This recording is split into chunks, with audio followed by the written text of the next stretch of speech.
I stand for. Garnet, why does Merrick have authority over the tribes of Ocarthal? How can he manipulate them?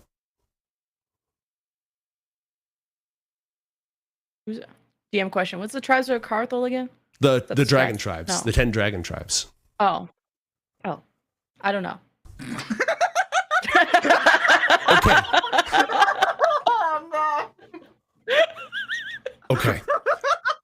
I'm not very lore versed, okay? No, that's fine. That's 20 fine. Into, by the way. By the way, Merrick's a dragon. One of it. Oh yeah, but dragon tribes. Oh yeah. Okay. The math is not mathing up right now.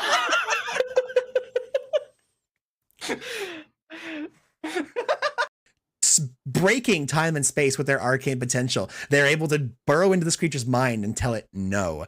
And determined, having not seen a creature for who knows how long, this lonely, sad soul ignores the command. And then, in retrospect, Camellia, burning an ounce of their heroism and the bit of luck that they got from Fortune's father, is able to also bring their will to bear, trying to force this creature not to do that. And like a stubborn child that demands more from life than what it's been given, the lonely creature says it still has to 9. make the attack roll for it to That's right. land, but- And now it has to make the tackle, so it is going to make its attack. After all of this, it's just going to miss. Watch. All right, so Come on, baby. harpoon arm go. A natural 1. I have 9 inspiration. I'm using one. But that wail of yes from the natural 1. Make a DC 21 dex save. Cool. Ooh, he's Roll bad at those. 12d10. Yo. Sheesh. Ah, cool. Yeah, that's me after eating a mild curry. I know, it's coming out of his butt. That's true. Wait. Flip it around. Flip me around. Flip me around. There we go. Flip, there we go. 67 points of damage. All right. It doesn't do anything for you. Oh, Yep. Sorry. It doesn't stack to What? become immunity.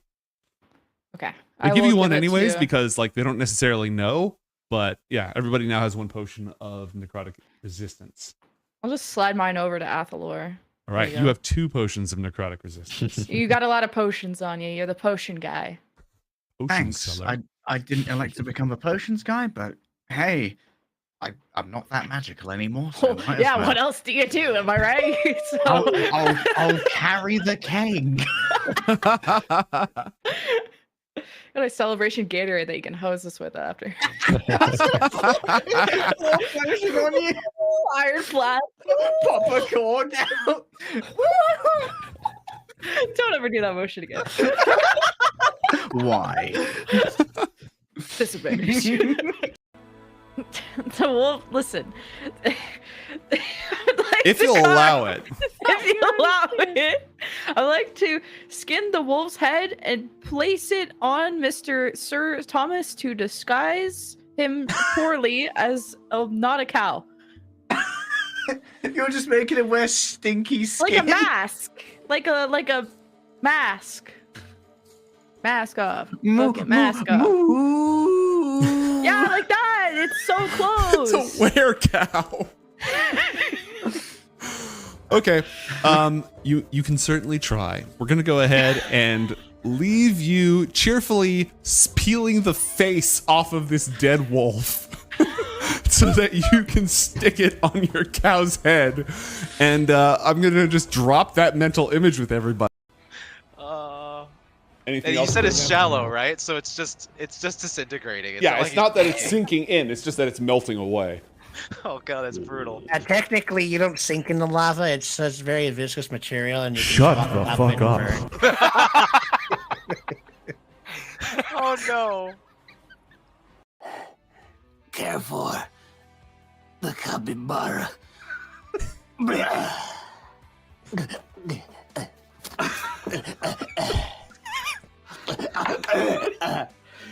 I walk over to him. Okay. And I'm tired of watching this. And I slice his throat. You die with honor. And I keep sawing for a little bit, just so I get the head out. And I hold the head up above. Blood everywhere. For you! For you! They're assassins. They're basically ninjas, you know? Dexterity is what they're good at. That said, they don't have evasion. They all take the damage in the face. They're all significantly weakened. And you blow a hole in the side of the tent, and Untermaler is going to roll a dexterity saving throw. Oh shit. Oops. He's Oh, these fine. damn kids and their fireballs. He's fine. Back in my day, you did 5 minutes of trigonometry to make sure no one was in the blast radius. Well, you guys didn't teach me that. I was born this way, so. Ariana got it, said like high five against Slay. Yeah, slay. Actually, slay them. All right. So he's just standing there minding his own goddamn business when a giant fireball goes off and singes him for 21 points of damage. As you yeet that rock with that alien on it, I don't want to die! As he, like Krillin and DBZ just explodes. Another little glowy worm crawls out. Timothy! Oh, I'm sorry. Unbeknownst to you, you've killed the mayor of the Worms town. He had brought peace and prosperity to his new empire, but now their society cast adrift on an asteroid, leaderless, falls into chaos once again, and decays from within. And Look, sometimes I don't know my own strength. I'm sorry. all right, champions, round number 3. Fight. I would like to cast Fuck This at 3rd level. You could certainly try. I'll cast an invisibility at 2nd level. That's the appropriate name for it. Fuck this, I'm out. We're renaming invisibility. I love you, and I always have. Even though you killed me, I thought our relationship would grow into something so beautiful that neither of us would be able to stop that love or passion. Wait, hold on. Just wait, don't go into the light yet. Like, hold him like up my arms as he's on fire. Oh, God, this kind of hurts a little bit. We could have been friends. We really could have. But I just want you to know that even in your death, you will be remembered. Because I have a new line of cryptocurrency coming out. Wait, you're what? They're called NF trinkets. Oh God, fucking kill me now, please. Creatures of flesh, now you shall hear the words of the emissary of the Maelstrom. Are you the one who has polluted this holy place with the machines and their wretched city? No, but I just came back from destroying a machine city, and I think we want the same thing. I also hate pollution. Give me a persuasion check, please. +5 respect 15. for Eco Warrior faction. I'm Green Party, man. I'm Green Party. Save the turtles, bro. Save the turtles. About eating a mushroom? It's getting really hard to hear you. I'm gonna take the last bit of the alcohol that Violetta handed me, and I'm just gonna splash John in the face. All right. Oh, that get in your eyes? Oh. John falls to his feet and starts crying. Oh no. Well, that. I think I preferred the dancing. Not monetizing the video, everybody. We've gone down this. We might as well get it over with. Yeah, just get all. It has to all be in this VOD. All out now. No, that's all right. The violence, the It's gonna be the scootily most wild pooping, get it episode. over with. Oh shit, that too? Oh yeah, No, wait until after. Wait until you graduate. I lied. But Dad. Dad, you can't date until you're 25, young lady. Hi. Okay, describe this devil's fate at the claws of Slobber Chops. He gets like whipped around, lands on his head, still like conscious and alive. Slobs just starts like going at his ass, just like and just disembowels him. Oh. Like I imagine the camera pans away and you hear a sound like a wood chipper, and you just gore spewing off to the side. It's like somewhat, discretionary shot, but everybody. His legs are like. And then Slobber Chops' face comes up into the screen, covered in gore, and it just does the one lick, the one like aggressive face lick. Yep. I hate exactly what it is. I hate everything I stand for. Then tell me everything you believe may have occurred. You ever heard of the ass snake? I don't know.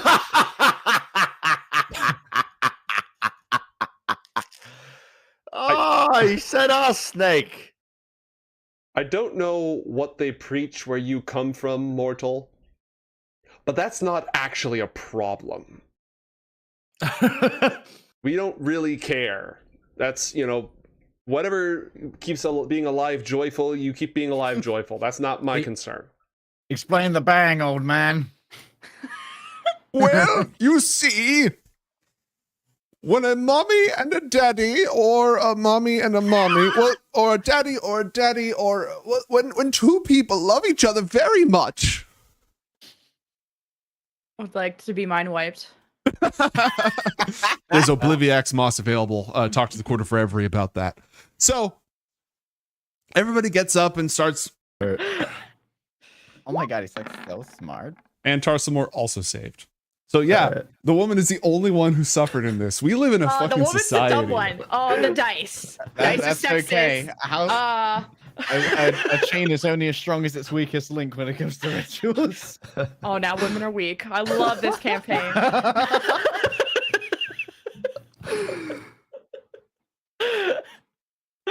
Wait, what do you? Knock, knock, knock, knock, knock. Wake up, bitch. We're going shopping. Yep, this tracks. Yep, sorry, Balvi. Go back to sleep again. Goes. Cat butt. Cat butt. Goes, answers the door. Probably steps outside. Just to not disturb Belvy. They would have gotten. They would have gotten Athalor first because he's on the way. How would they have collected Athalor? Seems like pieces of the Herald.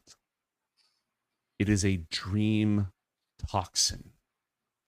It has contaminated this entire room, everywhere that it's spread, to poison the dream world in this proximity. I slap Sage in the face to break her concentration.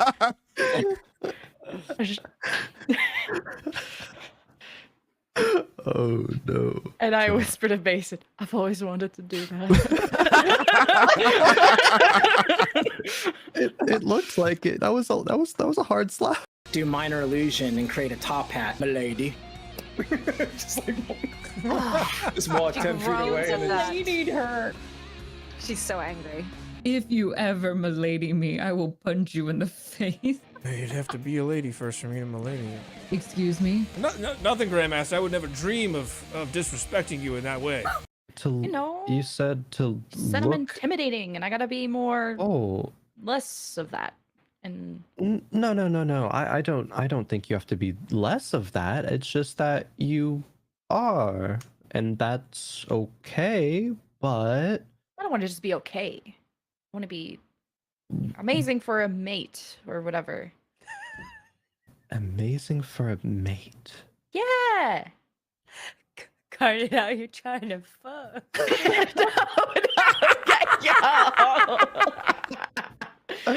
Not that kind of mate. Like a crewmate. A life crewmate. Sus. Like a mate. Wow. Mechanical features of a barbarian, which basically means that once per day you can go into a rage, which increases your physical combat prowess. Once? Only one time? Mechanically speaking.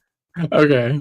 Twice. No, it's twice per day. Twice per day, you can take your normal baseline rage and make it a actually mechanically useful rage.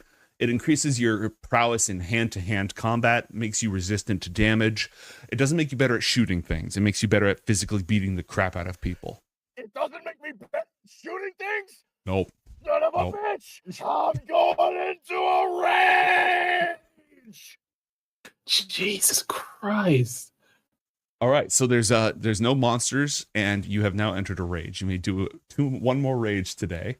If you stop attacking or taking damage, your rage will end. I'm gonna jerk off! Well, This is- we can get you in contact with our administrator and we can sort out this issue, but we do have to head on inside for an important matter. Yep. Important matter.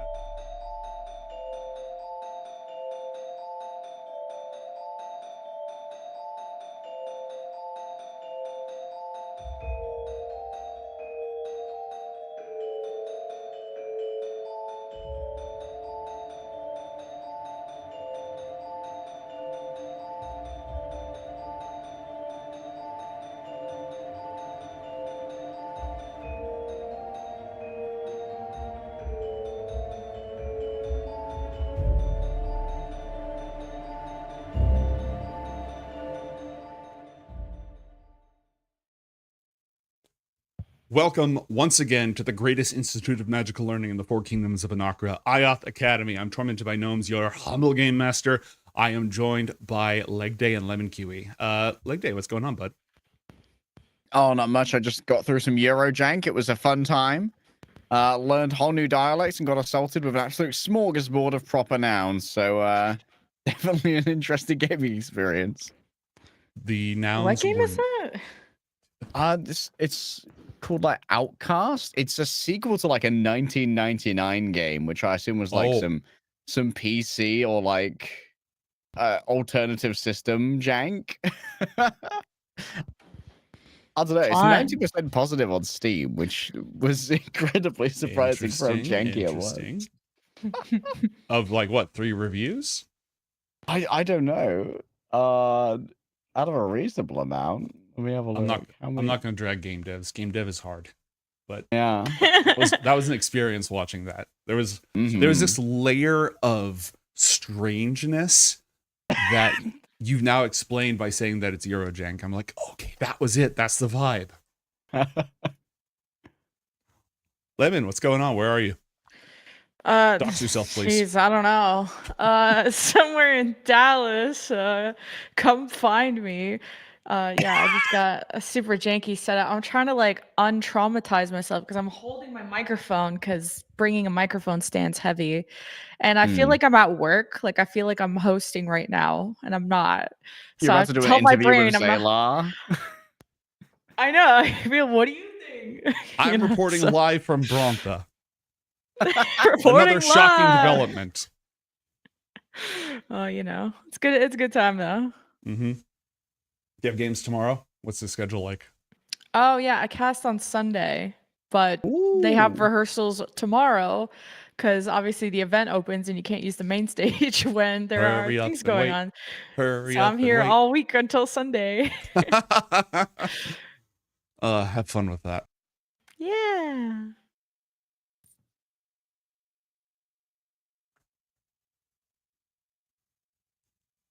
Introspection. Last we left our heroes.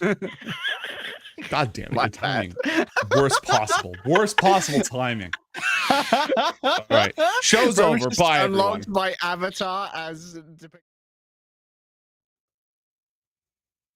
All right. When last we left our heroes, Garnet accepted an invitation from her mother, Marison Tosaka, general of the armies of Brontha, to return to the holy city of Brontha on its holiest day, the Feast of Glass, the high holy day of Zalar the Sunrider, the anniversary of the first miracle, when Brontha first began worshipping Zalar, and the phoenix swept down from the sky and eradicated the army of Raveners besieging the young city. The second miracle, 17 years ago to the day, at the moment of Garnet's birth, when once again the phoenix descended, this time to blast away the armies of the Iron Empire, at the behest and request of Garnet's father, High Priest Amosis Tosaka, and the anniversary last year, when the Machine Prince of Chaos Anachronus possessed all the constructs at the magical Ioth Academy, manipulating them with his powerful will, but upon being invoked, Zalar purged that influence, turning the tide of the battle. This is the day when Zalar is at his strongest. Each of the 12 Titans has 1 month that is holy to them, and 1 holiday in the middle of that month when their power is at its apex. Garnet traveled here with Athalor and Mason, her close friends, as well as Cyrus, her situationship, and... We're official. We're official. But not right now. Not in front of Mom. Oh, right. Not publicly official, just quietly official. Mm-hmm. Cyrus and Ruby, 2 other students from Brontha, are traveling with them, as well as Sventisco, Mason's girlfriend, and the head of the Kizjon, a student activist group. They arrived in Brontha via teleportation, and Garnet's status as the Blessed Child meant that the people expected her to play some official role in the ceremonies. But her mother, the general, has been careful to try not to impose too many responsibilities on her while she's here.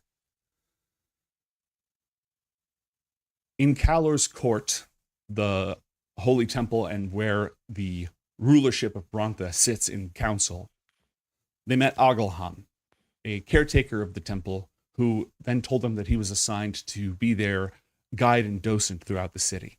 He led them from place to place, showing them secret ways to get around, the best places to grab a bite of food. They've been shopping, they've been participating in the different celebrations going on throughout the city. And they met up with Inaros, the marshal of Brontha, who is also an Aasimar, like Garnet, and is currently riding a phoenix, which is seen as a great sign of Zalar's goodwill, especially after the devastating battles Brontha recently participated in. During this entire time, up to and including at a dinner that Marasan Tosaka set up for her daughter and her friends, nobody else has spoken to Agelham or acknowledged his existence. And when people asked about other people about Agelham, they didn't hear the question at all, which began to raise suspicions about who this person actually is. They are currently traveling as the sun is preparing to set to the temple in the west, the temple of the setting sun, the temple of death, the transition between life and renewal. As they're walking their way through the palace gardens, Athalor reached for his gem of true seeing, intent on looking through it to pierce Agelham's disguise, if any, and see his true form. But when he did, when Athalor reached for that gem, Agelham stopped, without even looking back, and raised a hand, as if to say, wait. Athalor then gave the gem instead to Garnet, who peered through it and was nearly blinded by the corona of burning fire she sees emanating out in wave after wave after wave from this figure, who, back turned to them through the gem of seeing, has 2 enormous wings of burning flame, the wings of a phoenix. And that is precisely where we left off.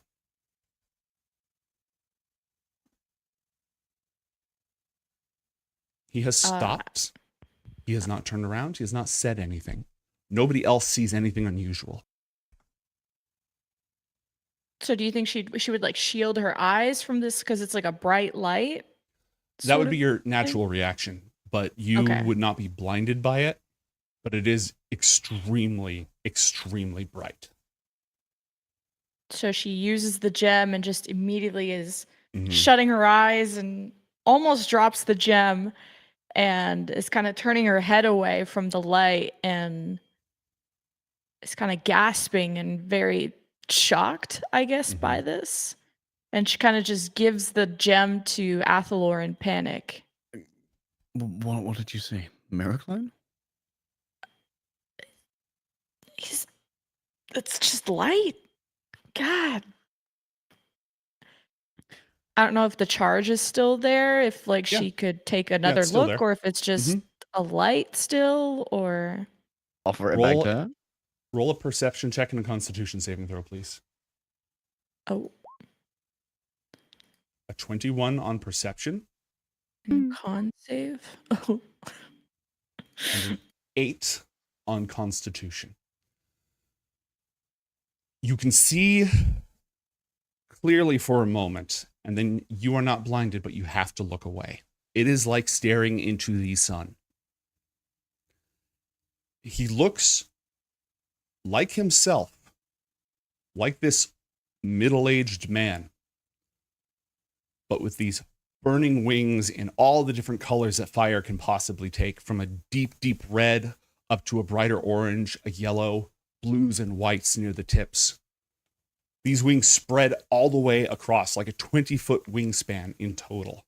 And there's just this burning aura of unbearable radiance surrounding. And it continues to burst wave after wave after wave, continuously emanating from him, forcing you to look away again. And just is handing the gem to Athalor and I just can't see who that is, what that is. It's just like a sun. It's so bright. So be careful looking at it.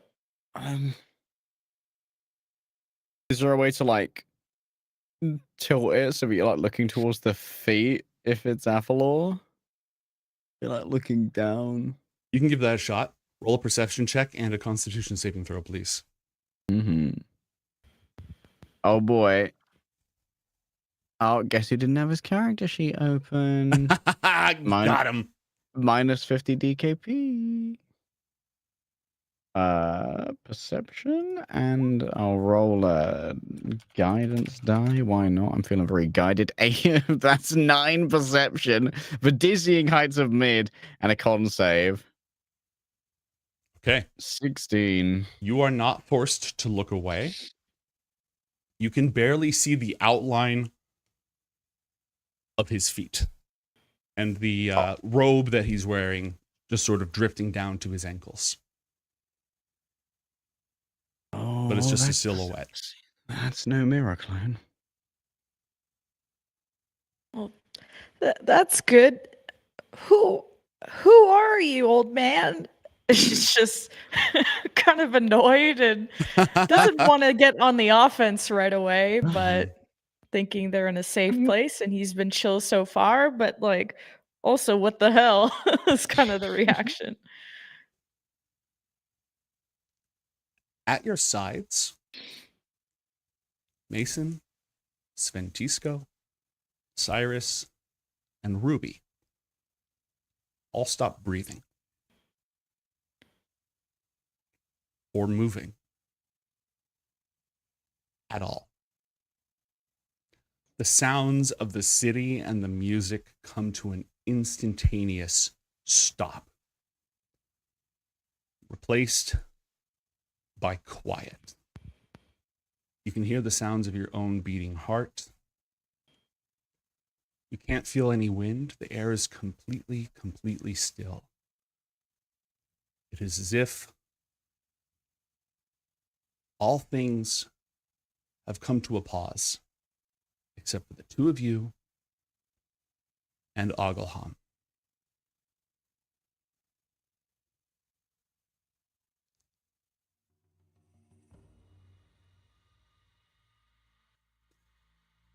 He takes a moment, however many moments might have passed, for answering. I am Ogleham Tosaka, your ancestor. And I am Nestor, called the Pious. And I am Calor, the Prophet. I am Mirfurio, master of necromancy. And I am Buta, innocent student. And I am Rednop Cinderai, master diviner. I am Doakai, companion of Ioth. I am Kepesk of Vudazon and Nilrenim of Arix. I am the rising and the setting. I am the ashes and the embers. I am Nivara on Castle Tenera. and I am Ika Elnau. And I am your father, Amosis Tusaka, who loves you. He turns around and he wears a face, Garnet, that you have never seen before in your life.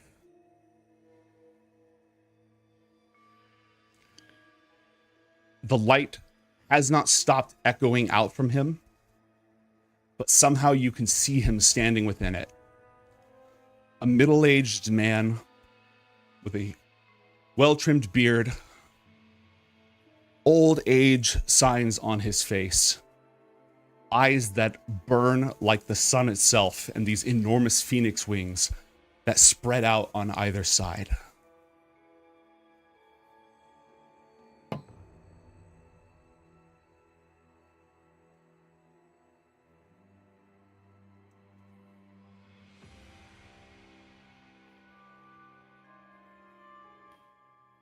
Garnet doesn't know how to react. She's shocked, and there's so many names dropped. She doesn't know what the hell is going on. So she just hears some important names and just kind of takes a knee and sort of a respectful kneel, I guess. And is just in shock because she doesn't really understand who this person is, or which one they are, or what this means.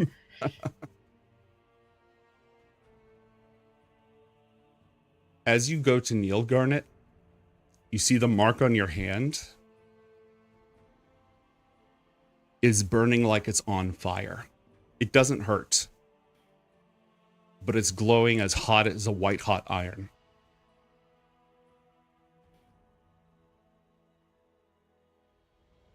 Kind of looks down at it and looks up at the person as like before they were sort of kneeling down, head down, bowing in respect, and he's kind of looking up at them in response to the hand and looking at Athlor to make sure he's still moving and not frozen, and kind Athlor of is dumbfounded. yeah.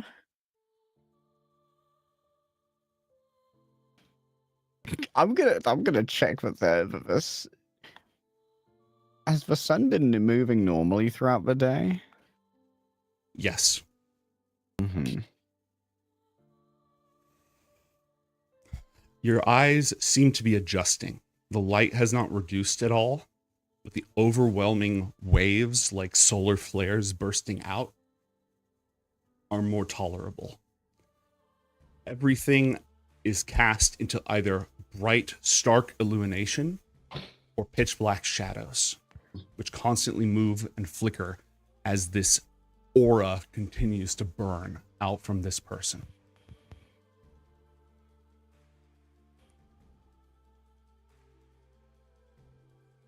I don't understand.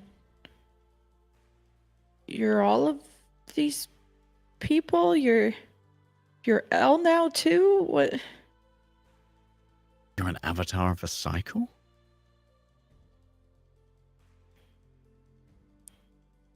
They have all become a part of me, as they become a part of all new life.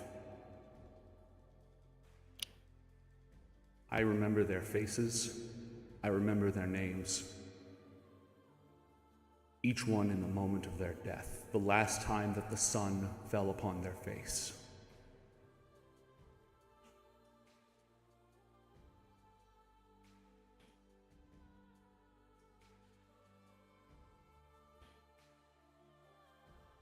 And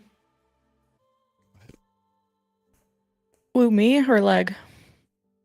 Go ahead, ignore me. Did you know that Merrick personally did that, or was he supposed to have fallen to the armies of the designers? Well, we know Merrick attacked my troop when we were traveling, and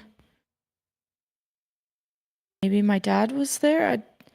There's something wrong. I mean, I was talking to my mother, and she's telling me that my dad's always loved me and there's just some weird gap there of I never knew him, and now he died. It's just all confusing, and a lot of things have been weird lately. I haven't felt like myself, and haven't even felt like this is my life, and now he is. They are here. Just like gesturing at the person.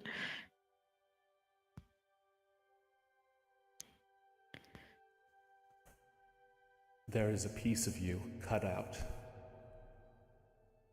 by that same power that darkened Orn. What turns against the cycle and drives it forward.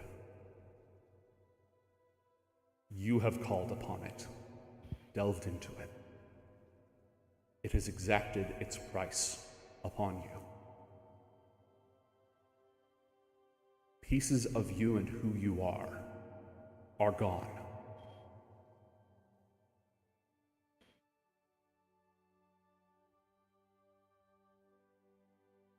Can I have a look at Garnet's shadow that's cast by the light of this man? Yeah.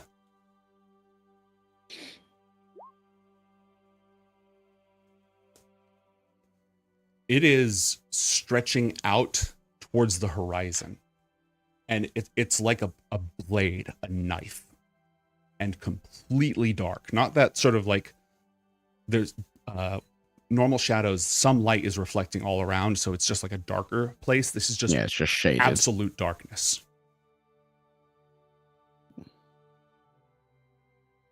It's just Prantha doesn't feel like home anymore.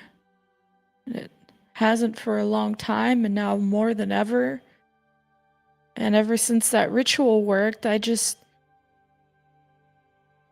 thought I could help everyone if I just focused on this, and I stopped playing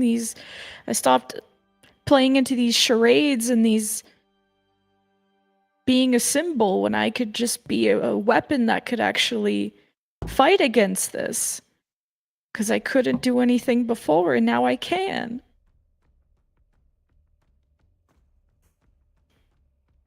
Too much is asked of you. I have asked too much of you. Would that I never had to ask again. But it is not so.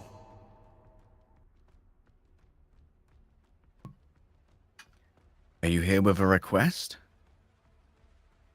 No. Not today.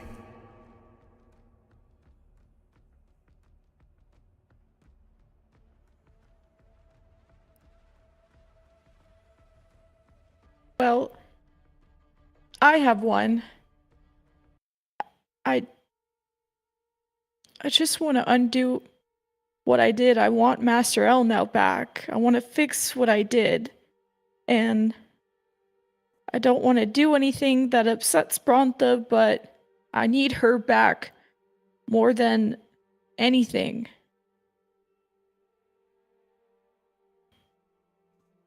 The voice has not changed. The sound of it has not changed. But something in the tone, in the timbre has changed. It's as if, for a moment, somebody was speaking from on high to the entire city. And now, it's just somebody here speaking to the two of you. I know you do.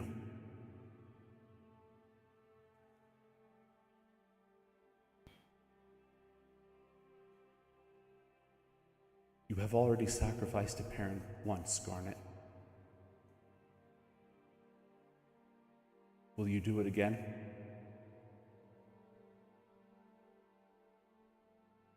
Are you willing to lose what you have already chosen to lose? I don't know what that means. I don't want to lose anything else. Are you saying... Go ahead. Are you saying that if we continue our efforts, that Larasan would turn against Garnet? No.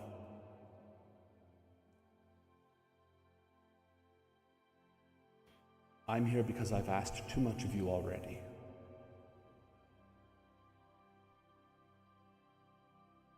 And you have been left not alone, but young and mortal to face the infernals and all that holds against us. Burdens have been placed upon you that you do not deserve. Burdens that cannot be lifted. It's unjust. The cycle must continue to turn, each of the pillars in their order.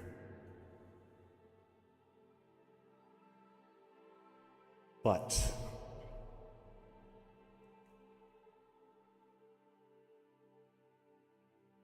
one who has not yet departed can go. She can return. The wheel will not be turned back. That's why I'm here.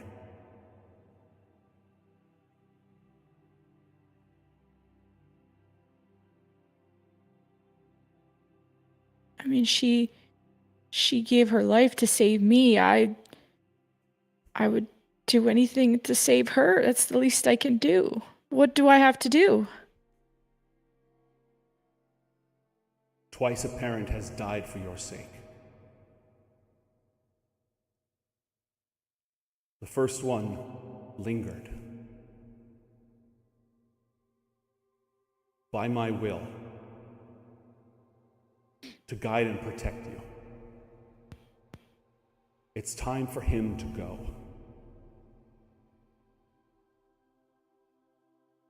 And for her to return. Your father has always loved you, Garnet. From the moment that you were born to the day that he died for you, to this very moment, he still loves you.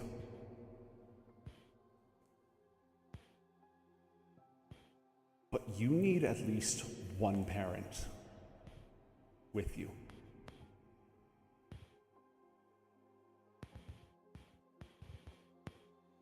He stayed here to be my voice.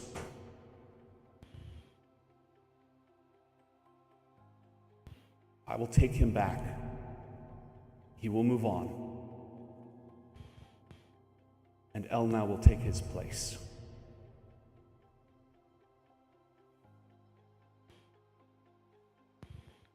Are you asking me to choose between him and her? You already have. And it's okay. It's okay.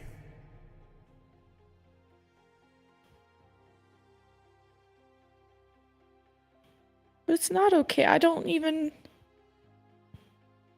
have all the information to choose, and it's just kind of like grabbing Athlor's like leg to kind of like, she's still like sort of on the ground, and she's just grabbing his leg for comfort and stability. Garnet, your dad died over 10 years ago.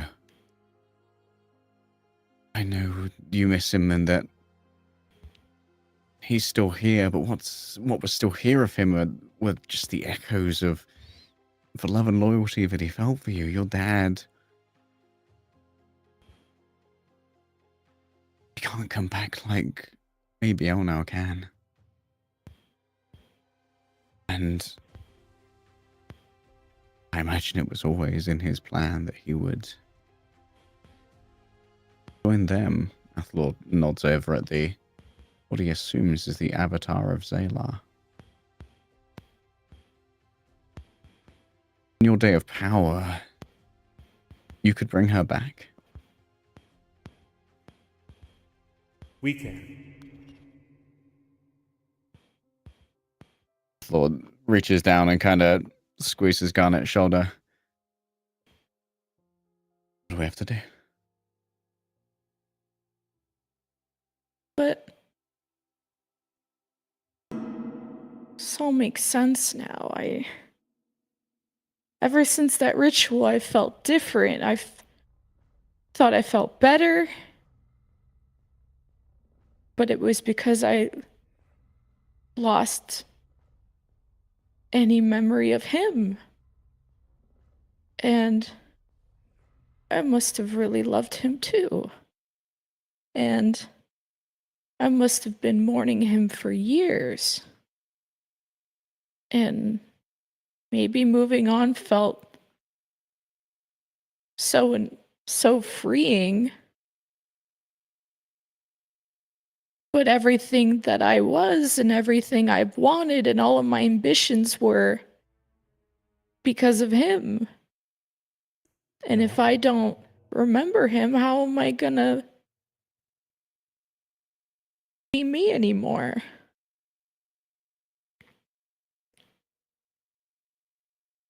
I think you both deserve to be freed. And this entire place would serve as a living memory. They knew Moses from a time before you were even born, and you still have your mother to tell you all of the greatest things about what your dad could do and how he felt about you. If you asked Marasan, I'm sure she'd have hours and hours to regale you with the ways your dad loved you. And He it's is not you, Garnet. I'm not you. You are all the choices that you've made and the trials you've overcome and the people whose paths you have crossed. Your mother, your friends, Athalor, Ariana, Ioth, Elnau, even Alexander. You are all of these and more.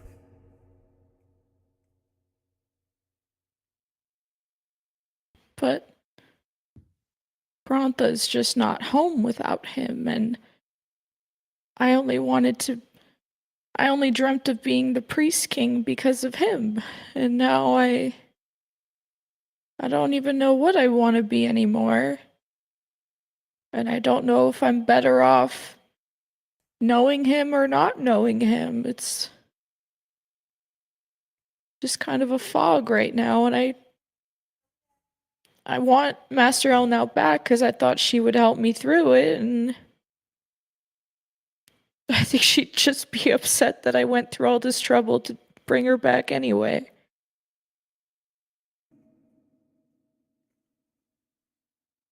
Does she even want to come back? Do you know?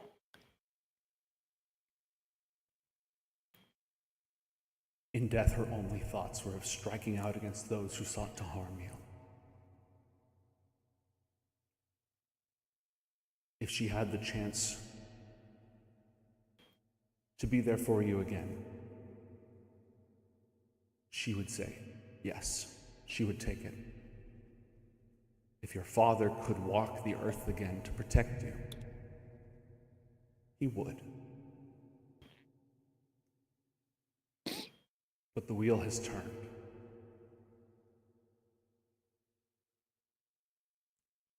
His love, his compassion, his power will not depart from these four kingdoms. She will be there to take their place, to carry that flame. And it will burn even in the heart of the darkness.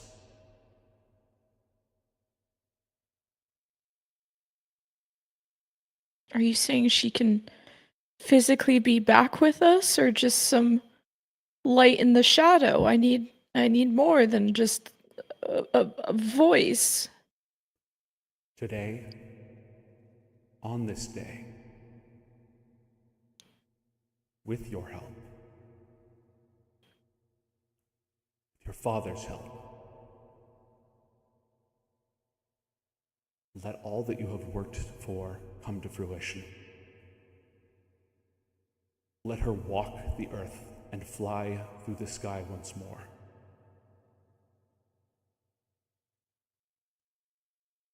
Let her wings wrap around you.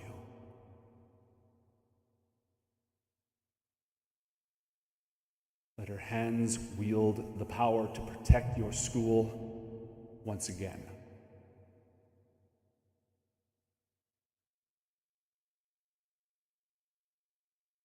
Thor kneels down next to Garnet and tries to like grab her, grab her face to make eye contact.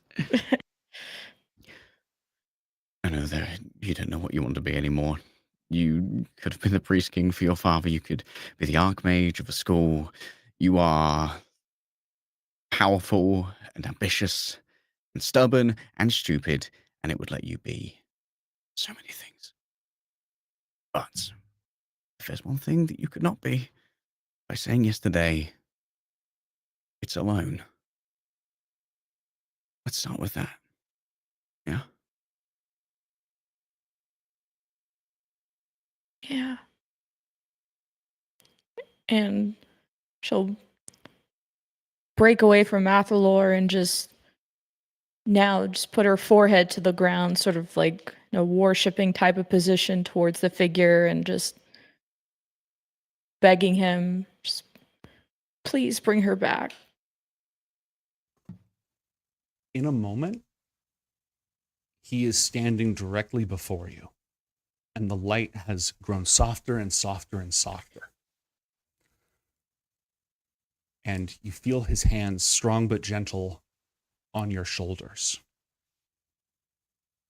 sort of holding you for a moment and then gently starting to lift you up, to pull you off the ground. She's standing up slowly and is crying and trying not to look at the figure. One, because bright, and two, because, I don't know, sad. Re-examining of a shadow, please. Still as sharp and dark as ever. There might be a piece missing. But if there is, there's no light there either. There's not light or darkness, just nothing. Thanks. In a voice that still resonates with this entire place and seems to come both from his mouth and from the sky above, and yet is warmer and closer. He says,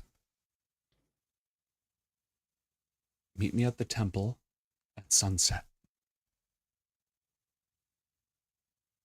I will be there.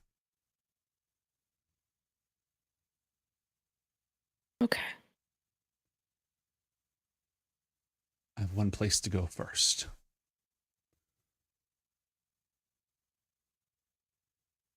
I need to see your mother. And a hand wipes away one of your tears and just sort of brushes a hair back into place.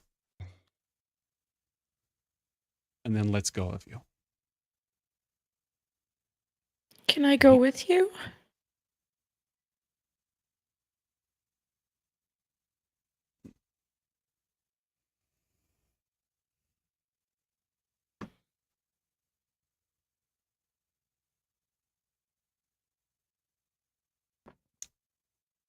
Shit.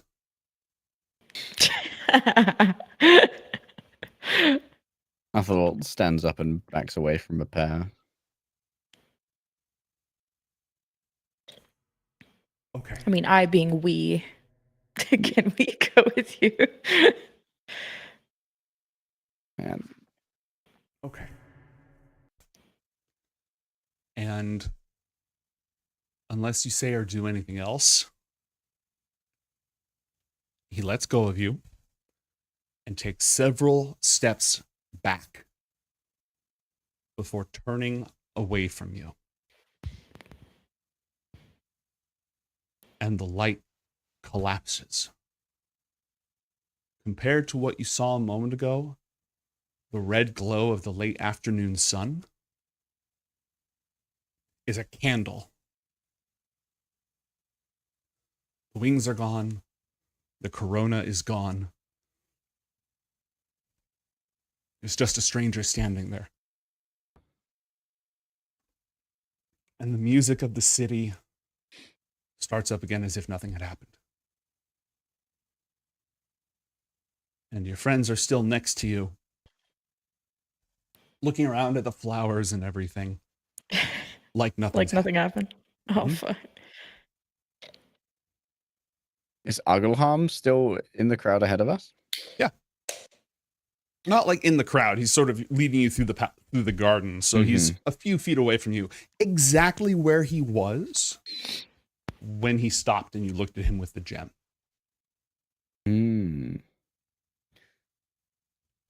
Athel looks to Garnet like, did I just have a fever dream or? It's good looking at him the exact same way. Like, I'm not crazy, right? You're going to go with him to see your mother, right?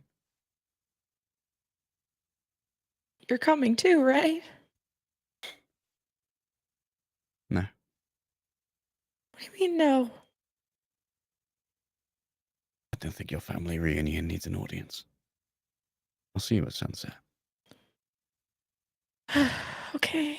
Athel kind of pushes her forward towards Agelham and kind of corrals the others to go and grab that painter. Agelham, as he's like turns back to walk backwards the exact same direction, like backtracking, he glances at Athel and says, I think you know the way to the Sunset Temple, don't you? Unfortunately, yes. I'll see you there. Lead this lot. Don't want them getting lost. I think I can handle that.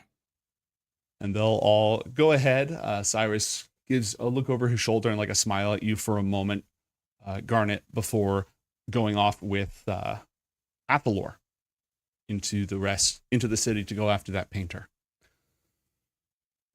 And she's just like wiping her tears, like, allergies. So beautiful. So many flowers here. So beautiful. Pollen. All right, buddy. Let's see what you got. A 16. Oh my god, not boinking it. You want me to Right? hear all deception? Oh shit. Boinking it. Well, let's say I'm really bad. I'm not okay. I'm too good at. He's Yeah. just an idiot. Too used to lying. Hey, 16 is not bad. You're just, used to masking in multiple senses of the word. First teenage boy, That's like, damn, how is she even fucking pretty when she cries? What the fuck? Oh, you're so This pretty is when the you cry. story of a Bye. girl. Apple, refresh me on the painting. My brain just sort of beep, beep, beep. Part of Mantra's birthday gift to Garnet, aside from mask wielder information, was to have a painting contact who would create a little Garnet illustration during one of her events. Okay. Crowan should hopefully be visiting joining us at the half. Yeah, So- that was mostly the I want to give Garnet her family scene. Yeah. I just want to make sure that we have some time for you in this episode as well. And I was going to cut to the painter, but I think we should wait for Crowan to be here if he can, so that you can. All right, commission the scene you however can you'd you can like. run the Garnet scene. I've got to Alright. figure out what I want to do Rialto wise anyway. I got my side of this coin to consider. Garnet, Agelham leads you back into the palace. And he's not, he's just going to walk next to you instead of in front of you.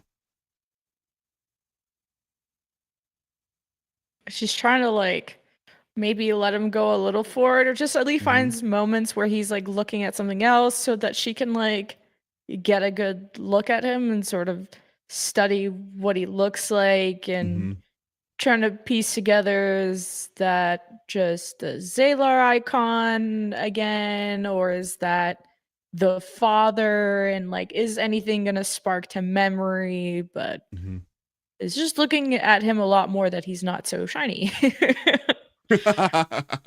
He just looks like, he was sweeping the temple earlier. And that's very much what he looks like. Oh, okay. And if you want him to step ahead, he'll step just like slightly ahead, you know, like a pace or two, that thing where you form that formation. Mm-hmm. And he'll make his way through the palace with a great deal of familiarity, which would make sense if he was at one point the high priest. And if you don't say anything, he doesn't say anything. Do you say anything? No. Okay. He leads you all the way back into not that same room that you were in, but into one of the side rooms where Marison's going over details for like parades and guards for all of the events and such. And Ugleham knocks on the door and says, "General, a moment, please." She looks over like, "What the fuck?" And then she sees Garnet. She says, "Oh, okay, everyone, hold on just a moment here." It's almost egoed the guy. Who, Megalo? Be careful who you're me to in high school. Instead of leaving to another room, everyone else just like stops and clears out for a moment.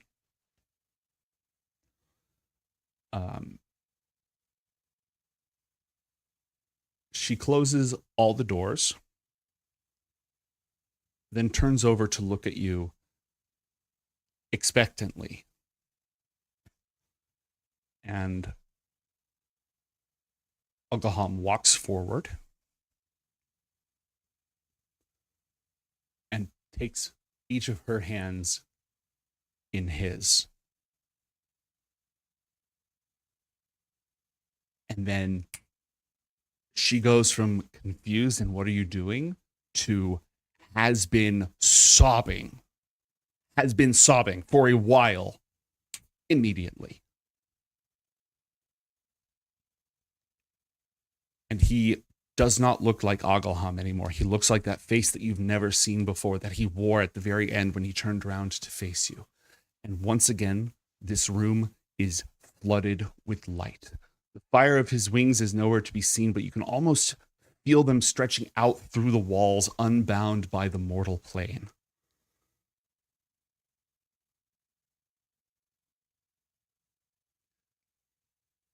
And he gives her an enormous hug.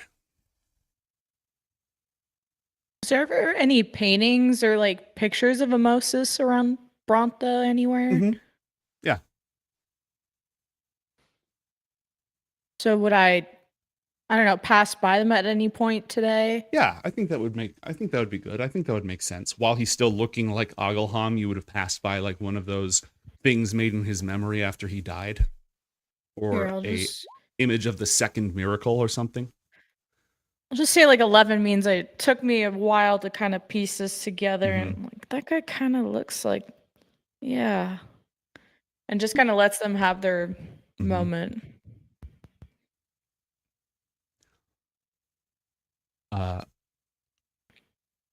Marison turns back to you and through like a raspy voice can just barely whisper or rasp that you were right. Garnet, you were right. And each of her breaths in her armor and everything is just like it's taking all of her effort. Like she's not being crushed to the ground, but she has been marching day and night for a long time and can suddenly stop.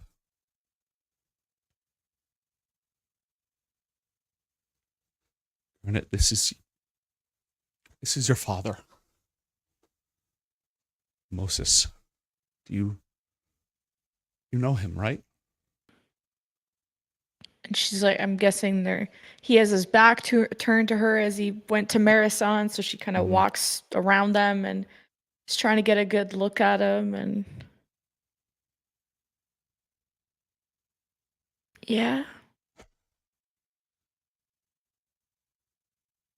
No. It's okay. It's all right. I'm sorry.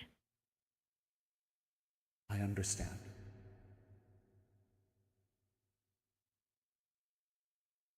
What's gone is gone, and I can't bring it back. Not where it is gone. Not where Vorius and Orn have gone. From there is no returning. There is a gift that I will leave with you. Before I go. Your memories might be gone, beloved daughter, but mine, are not. When I go, you can have them. Okay? And she's looking like at her mom for the reaction of him basically saying that he's leaving. It does not come as a shock. Roll an insight check for me, please. Oh fuck. Okay, wait. I have a lucky die. I got a lucky die. Mhm. What was this insight? Oh! Wow. Okay. This is the moment. So it's not so much that time froze for everybody except you, as much as it is that time slowed down incredibly, except so that a lot could happen in a very short period of time. You immediately get the impression that Marison and Amosis have had a long conversation. When he took her hands, they talked for a while. A lot has passed back and forth between the two of them. Things that maybe are more husband and wife than father and daughter. So she already knows. And it's making her ugly cry. She already knows that he's leaving.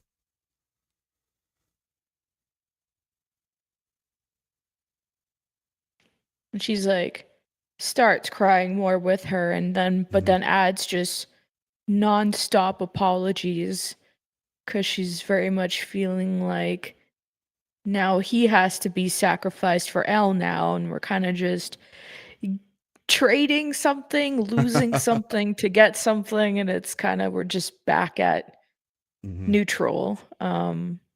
So she just feels very guilty, and I guess she just walks over and like kind of leans her head on her mom's shoulder.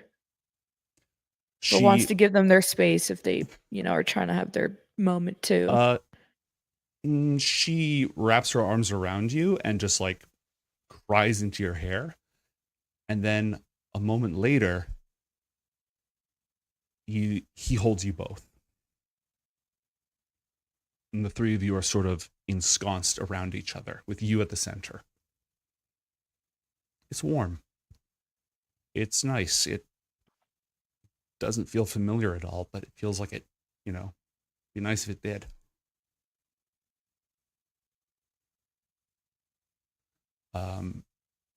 Marison is also apologizing. And Amosis quietly says, "This isn't your fault. This isn't your fault. We have to keep balance.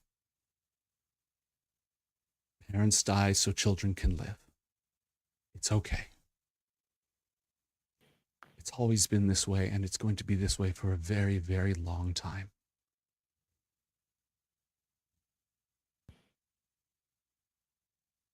But you are loved." He's speaking to you, but also to Marison.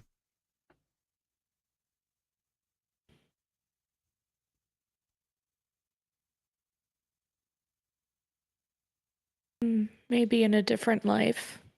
And she's just hugging them both. There are no different lives. Only one. And I'm glad that mine had you in it.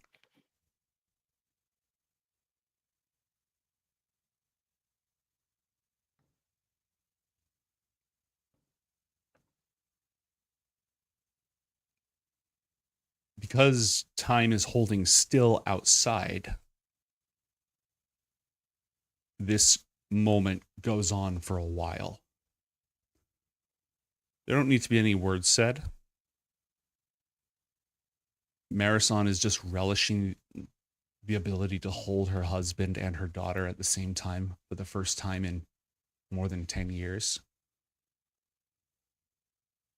It does have to end.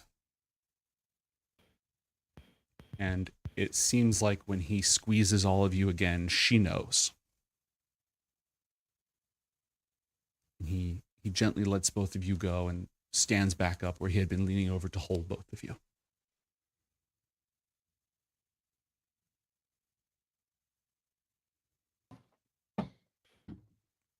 A look passes between the two of them.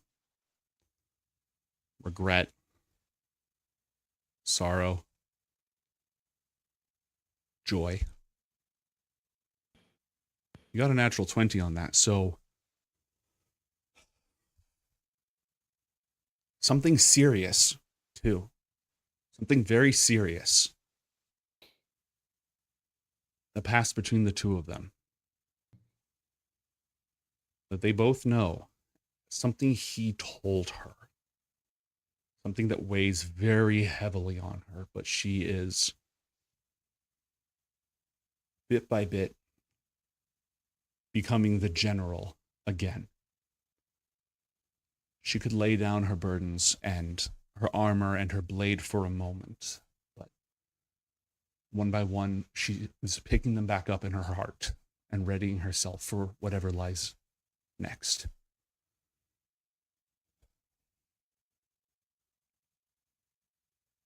And he just softly tells both of you, I love you.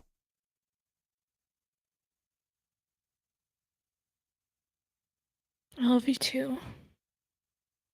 I'll protect her. I promise.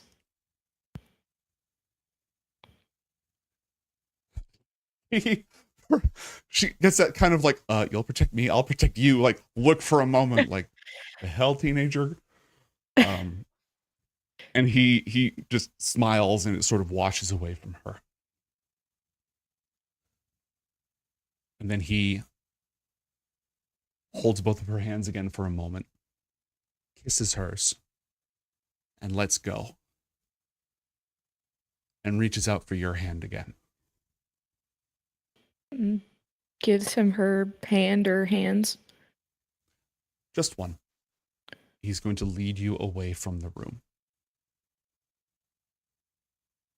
She's walking and sadly and kind of looks back at her mom to make sure she's okay and follows him out.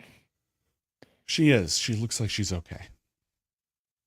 It is several more steps out into the hallways before whatever distorted time you're in normalizes. And the palace is moving again. And this man, your father, Agalham, Calor, Nestor, is wearing the old face again. And he's let go of your hand. Unless you want to hold it. This is more of a, he's walking around in disguise now and doesn't want anybody asking questions. Except you.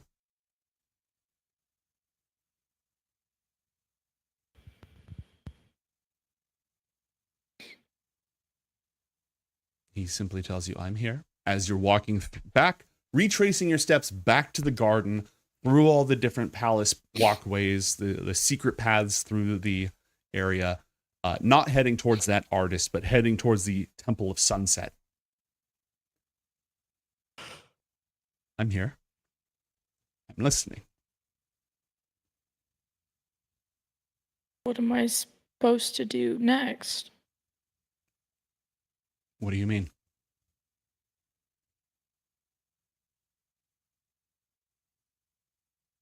I don't know. I always feel like I'm making the right decision and I'm on the right path, but I kind of find out when it's too late that I'm not. You seem like you have all the answers. I don't.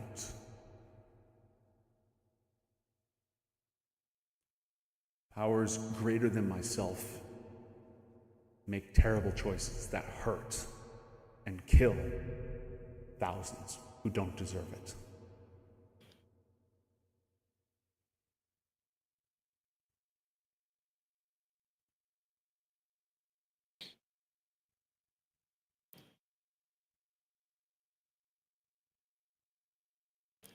Are we gonna burn someone to bring her back? I No, didn't like doing that to my friend. no.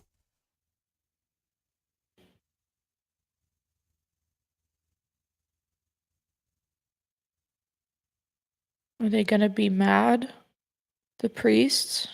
We bring her back? This is not for them to know.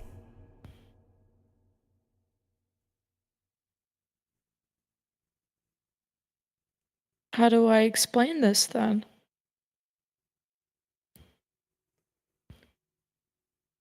My people must remain focused. Too often have they gone astray, seeking after one pedestal and then another. Their blades have spilled innocent blood. I am not here to create a spectacle, to distract them. And I am not here to lay even further burdens upon the name of the Blessed Child. The Priest King will know.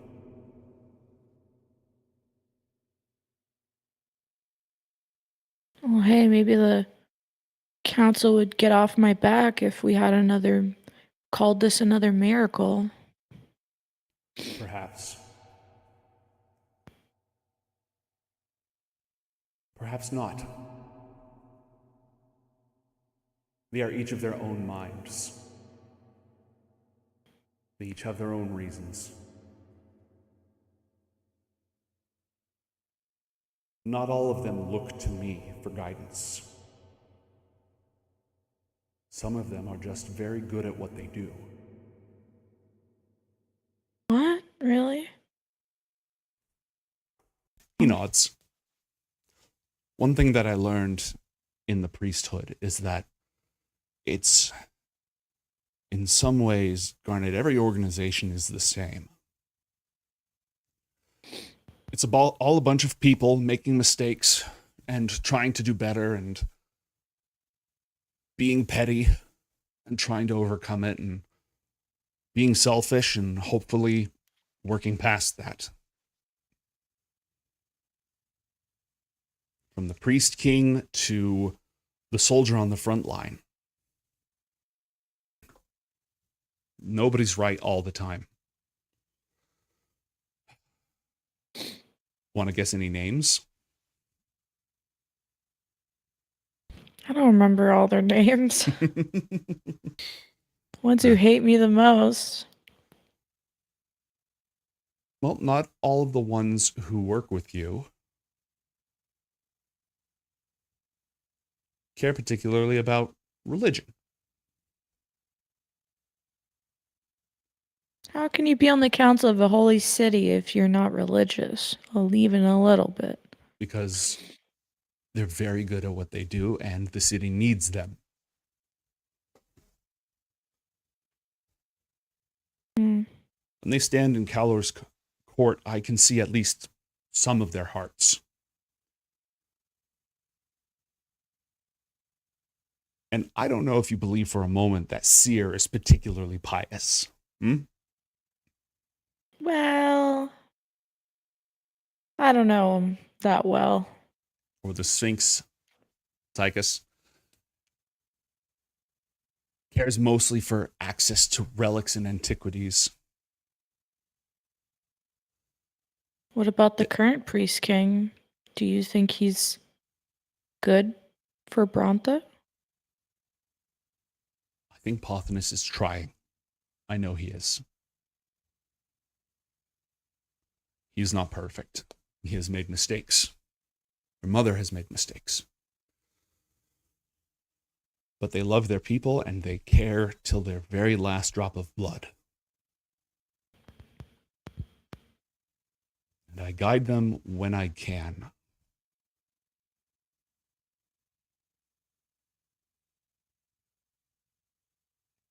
You're continuing to walk. Time is continuing to move at its own pace. The pathway to the Temple of Sunset, the Temple of Death, it's not a short walkway, but it's still not a huge amount of time. You're slowly drawing closer.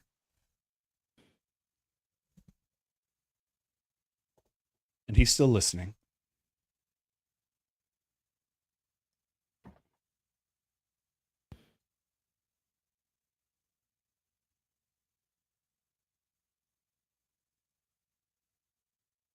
And I'm trying to think. I don't even know what to ask. What did Dom do? What of Inaros? Do you have any thoughts on him? He's sort of mysterious.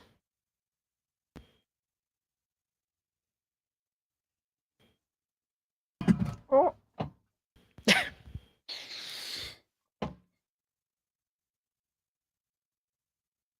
I fear the breadth of his ambitions.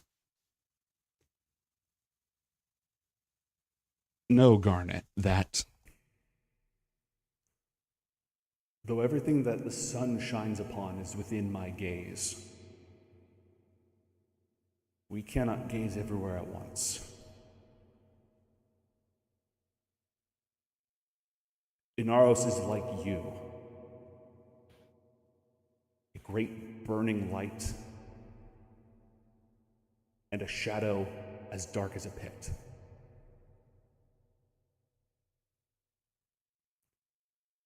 Whatever he seeks in the silence of his heart, he has not spoken aloud within the high temple. But I worry that the mark I placed upon him may not be the guiding symbol it's meant to be.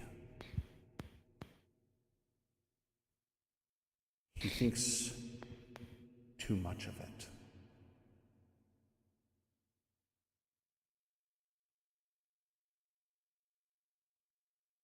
Do you want me to say something to him? Do you I don't want to ask. or do something? How much has already been asked of you, Garnet? In my name and in others? If you can, be a grounding presence for him. If he rides upon the phoenix's back, let his eyes look continuously towards the horizons for threats, not to himself, but to his people. But I'm not going to ask you to intervene entirely. Enough burdens have been placed upon you.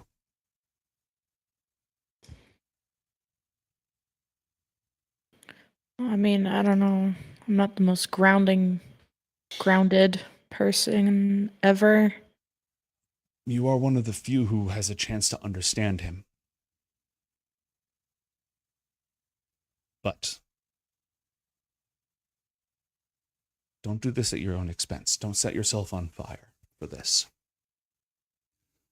You are not responsible for the choices and mistakes of every single Bronthan. Just one, actually. Oh.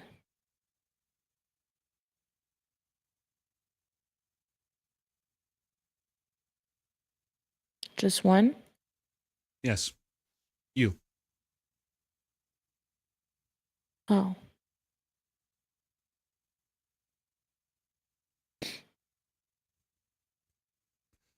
There is no path ahead. A path is a place that many others have walked over and over again until it wears out the earth and becomes clear and easy to follow. And there are no paths into tomorrow. There are many who can look behind themselves and say, when I walked in this direction, I came to places dark and perilous, or bright and beautiful, or treacherous. And you can look to those, Garnet, but there is no destiny. Because it is always wilderness before your feet.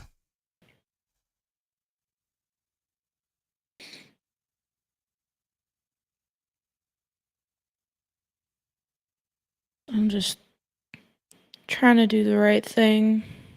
I know. I know you are. I'm proud of you for it.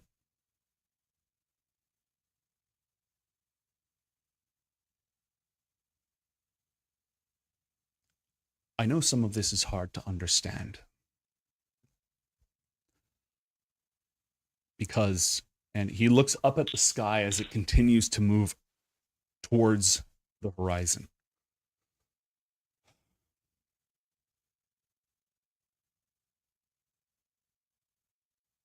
You have spoken to a fragment of me before. From far away.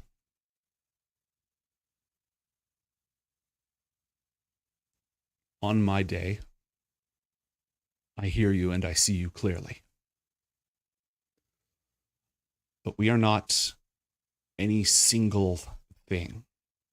My sister, who rarely do I ever see from across the horizon and over the sky, she is not one thing. My father, who seeks to punish you for the sins of others, is not one thing. He is not in one place. The wind and the air and the sky are all places at once, and so is he. But he walks in a single body, though he is present throughout all of creation. And he looks up at the sun again, as do I.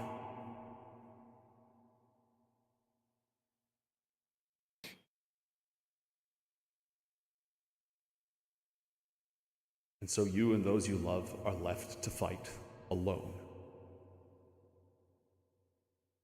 Or so it seems.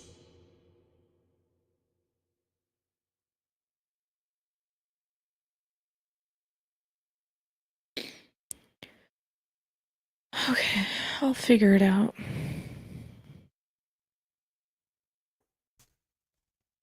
He nods and he'll continue walking.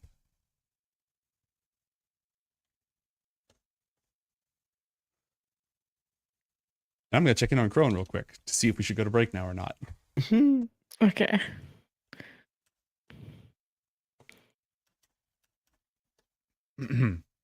Is there anything else that you have in mind for this scene, Garnet, as you are walking with Agalham to the Temple of Sunset? Not really. Okay. Athalor, is there anything that transpires during your visit off to the painter? Athel's kind of in his own head at the moment, wondering if, like, I came back as a Rokalfar when I was resurrected, and I saw Rayalta in my vision. So, like, if Salar brings back Ilna, is she gonna be like a phoenix elf? He's trying to mull the unimportant minutiae as to The not metaphysical ramifications of the Yeah. taxonomy of resurrected entities. Yeah. I'll speak on Mason's behalf and say that he would probably notice, and Sventisco has a chance to notice that you're sort of in your own head. Yeah, like they would very much recognize when Athel was like thinking through like either a plan or just like going a couple layers deep of like reasoning, you know. All right, he's dissociating right now. Just let him be. Make sure he doesn't walk into anything or stumble into anything. Yeah, just occasionally steering him around someone in the street. Mm-hmm. All right. Let's cut to break now a little bit early, and we will see if Crowan is able to join us. And if he isn't, then I'm not sure how to proceed, because one of the things that Agalham very specifically said is that we can bring her back. Implying that the lot of you are going to be involved somehow. And if possible, I would prefer not to do that without Crowan. So if we're done with Crowan, I'm down to do a half. Okay. All right. Fingers crossed.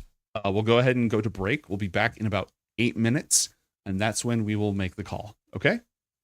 Okay. Maybe deal with some of these Streamlose cards that chat has been throwing around. We will be back after a short break. Don't go anywhere.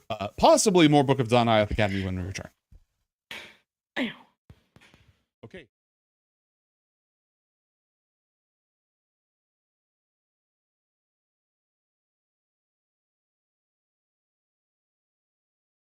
Of defamation of character. No, I've been read in entirely on your little mechanical big gob that you crafted up, and having my name bandied about inside that big fancy school of yours, getting all sorts of unwanted attention from the big horned man himself. Ooh. Well, you sound and look like an asshole, so I feel like we did you a favor. The negotiator, everybody. me and Ariana just swap characters for a second. Sorry, gotta go in. Fuck you, asshole. Gone full Zara here for a moment. Think so. Oh my god! It's hot! Oh, I'm gonna stop you so. Oh, it's so hot! I don't like this at all! Genuinely scared. Genuinely what? Scared me. My apologies. And why is Garnet upset? Because I'm gonna die alone out of the lore. Don't you have like an arranged marriage? No, that doesn't count. What, you have an arranged marriage? I'm in no such relationship that's been null and voided. The terms of the contract are canceled.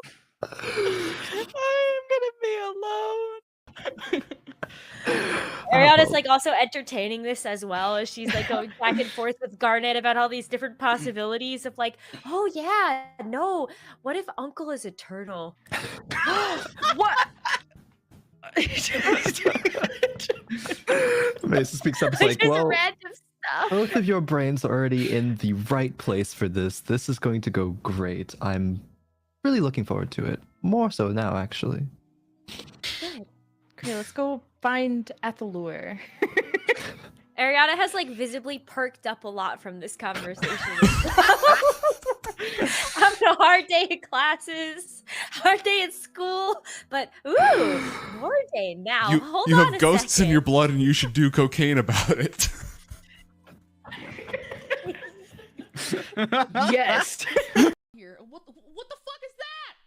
Don't worry about that. Oh no, actually, I you can worry about that now. I mentioned it. That's the nigh invulnerable kraken that shipwrecked you on this island. What? Yeah, but he's fine now. He's just minding his own business, chilling, going around in the ring. Okay. He's friendly, right? I'll get back to you on that one, Haruka. Wait! Don't switch the. You're underneath, you know, wrench, screwdriver, acetylene torch, and you managed to disconnect. Now you're gonna have to get it over all these traps and pits and stuff. But on the other hand, you have a flying barbarian. You have a flying. Yep, sword. flying barbarian. Oh, that's exactly how we're going to Weaponized implement the flying ballista, by the way. Yeah. Yeah. Here I thought you were gonna attach it to the ship, but no. No. I am this ship, baby. Oh yeah. Airstrike. Danger close. We're gonna roll into Avernus, and we're not gonna actually have any kind of like doom buggy. We're all gonna be riding on top of just Crozet floating around riding a ballista. How did you get a blip? No, it's just a flying dwarf. Fly me close up. I want to hit them with my sword. Who are we? The companions of the Crimson Chain. All right. Okay, so Leg Day impersonates the boyfriend. Is that why they broke up? Oh my god. I'm thinking this is afterwards. Oh my god. Oh, I'm just putting it on the table. You don't have to go with it. I'm just putting it on the I table. don't know if that would end up in being friends as much as being That's gonna annihilated. derail the crap out of this game. But is it though? Well, you know, we're gonna turn absolute power into a dating sim. You turn into a Yeah. girl and bait him into doing something. So I'll we just end like, up yeah. bonding. A loyalty over- test. You loyalty test the ex-boyfriend. Wait, what if I like? You know how they do this on TikTok? Yeah, Yes. they set it up. And you guys are like in on it. And I don't Oh know. my gosh, that's awesome. Yeah. Think so. Oh my god! It's hot! Oh, I'm gonna stop you so. Oh, it's so hot! I don't like this at all. Genuinely Genuinely what? scared me. My apologies. I had one thing Mhm. left to do, and now she's getting frustrated because this motherfucker not listening. Mhm. So, as like maybe blood is coming out of her nose or something from Only a the little. necrotic damage, Mhm. we'll just kind of start laughing, and we'll place the open book on her face like a mask, and say, "You will be alone just like me," in the exact word that Seosh said in that one time. Leaving you with a nice little cliffhanger.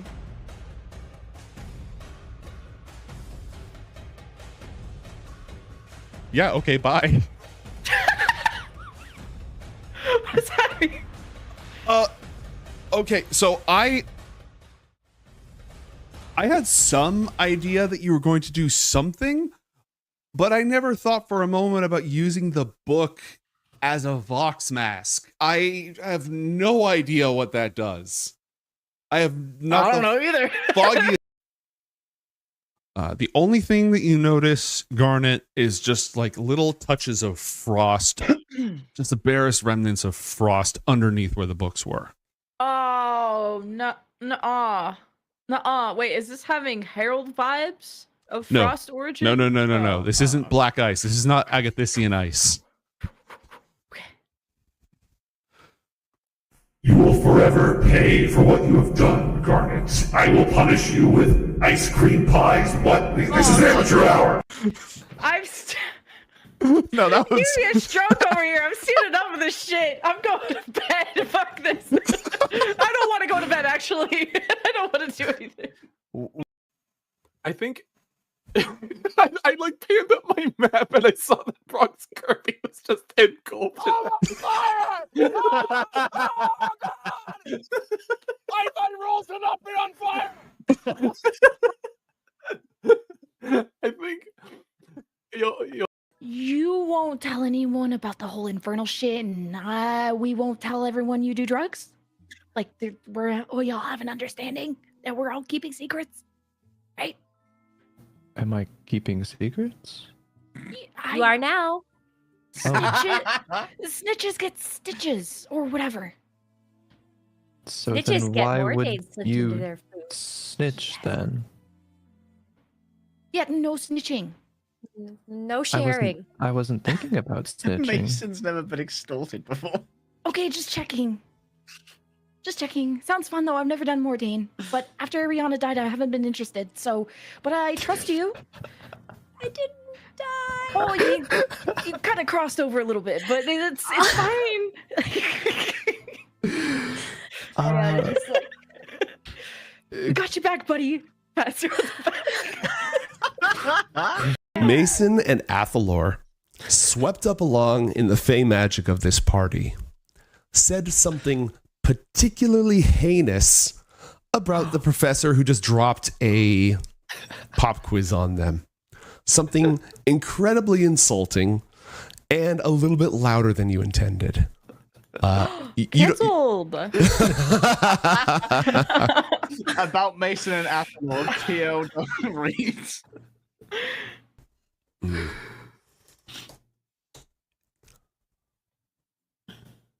What level spell is Twit longer? Waves the crypto boy's body. This one yours? I'm Fiat. Yeah, he's not the crypto boy. Yes, that one's ours. You can just go ahead and leave him there. Oh, okay. Drops him. Also, disclaimer, chat. Also, not dead. So do I see both Crystal Pirate and Artificer? Yes, and 4 ninjas. Which one of you two is more important? Or who's the boss? Hey, who's the biggest bully at school? Which one of you is it? Crystal Pirate like Walk right up floats. into my secret base. He's standing on punch this my like little biggest- crystal thing, and he's just floating there, looking at you with all these colorful crystals floating around him. I guess I'm the majority share owner, so that would be me. All right, I attack whoever said that. Who said that? Yes, yes. By the Sunrider's grace, yes. We're all okay. Well, I can take a look at the oven for you and send a message to Athalor, like, and kind of elbows him a little bit, like, to basically, like, vouch. Just, right, Athalor? I'm really, Yeah, she's good with ovens. fantastic with ovens. Like I've seen so many ovens fixed by Garnet. Honestly, like I didn't even know there were that many ovens in my school, but she just materializes them, fixes them, and sends them away. It's like she has a remote oven repair shop. You didn't have to do that much detail. Wow. Athalor. Really? That's so interesting. Tell me more about ovens. What is this, a dialogue tree? Tell me more about ovens. Tell me more about oven repair. I don't want to talk about ovens anymore. Tell me about curries. The last thing that guy said before I ate him was James. I swear to God, I don't know what's going on. Ooh.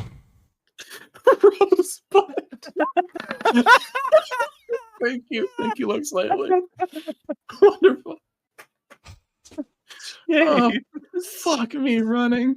Ariana will go back and say, Sig, is Nightshade gonna kill Garnet in this situation? I've never seen this in my life. That's not a no. I don't know. That's also not a yes. I don't know what to say. That's not helpful. We're dealing with magic we've never experienced before, Ariana. Oh God, Ariana's gonna try to absorb elements. Okay, what element are you absorbing? Dark. Is that on the list of elements you can absorb with the spell? No. Okay. Uh-oh. Small girls, just checking. No, grown men can lift the sword, Garnet. Well, Would you like I to could try? eat a soul. I could eat a soul like a snack. I'm more thinking practical terms about swinging this fucking massive sword. Well, what if And it turns him honestly, evil? I'm sorry, but Evil your Chad? arms are small and noodly.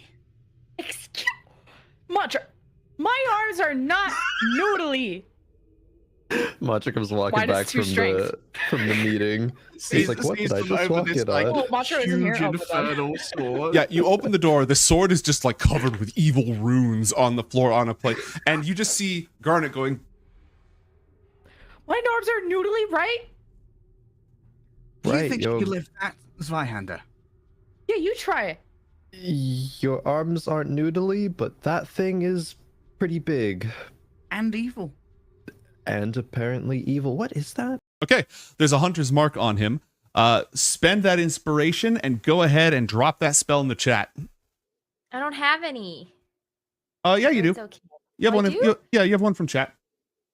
You can burn it. Friendship. Yeet. Okay, so he has to succeed on a strength saving throw. He's a pretty strong guy. Well, Not you know one. what? Fuck it. Now, I like how the highlight reel was literally the battle against Mirek a moment ago. Oh, shit. So, welcome back, everybody. Unfortunately, Crowan is not going to be able to join us. We hope he feels better soon.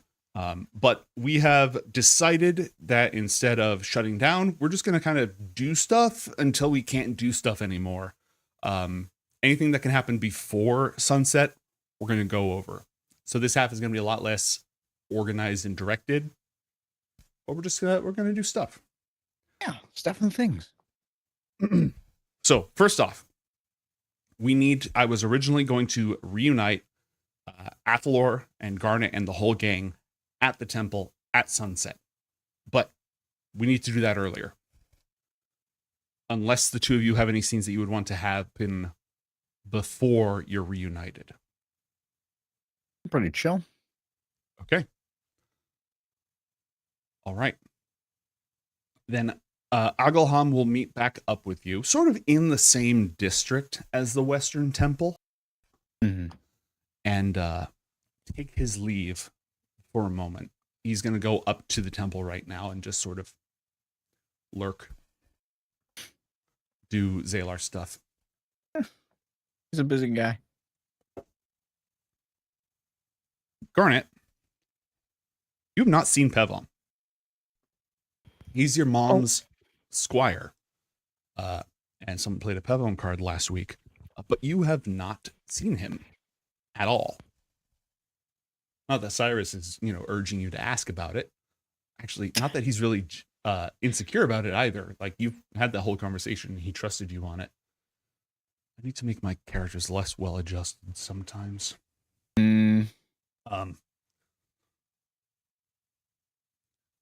If you were to ask about that, who and how would you ask? Or would you? I don't know is it a good time to go see Marisol to just ask, maybe give her. You could ask other military personnel. You could ask Okay, yeah. Inaros. If there's. Oh yeah, sure. We'll go find an The guy. Mm-hmm. I'm sure you can flag him down while he's like flying overhead. He's not flying the entire time. He's done some flights from like glow sticks. Keep her going. Keep her going. You're good. You're good. You're good. You're good. Yeah, he's not flying at the moment. He's done several flights today, mostly like at dawn and at noon. And he will be doing another one at dusk and at midnight, especially midnight. Everyone's looking forward to midnight because Phoenix against the night sky is going to be something else. And the fireworks. Bronte doesn't need fireworks. All their clergy are fire casters. They're like sun domain, light domain, fire domain. So it's going to be just a huge display of magic at midnight. No, actually, it's a lot more somber. They don't do fireworks then, yeah. Oh, well. Candles. Do little floating lanterns. Exactly. Yeah. The point is that you get to Inaros. He is not riding on the Phoenix. He is meeting with several other guards wearing the insignia, that sort of shield insignia that you've been seeing around a little bit more. But as he's in the middle of giving orders and directing people around, he kind of stops what he's doing and gives you a bow. Garnet, our guests. Marshall. Hey. She's still trying to recollect herself, and she steps like in front of him and kind of close and come here. And gets him to be face to face, and not like awkward style. Somehow he makes it look, suave. How's my makeup? She probably could tell that her eyes are a little puffy and like, I don't know, maybe there's like a little bit of mascara out of place, but it's just looks like a girl with really good makeup who cried.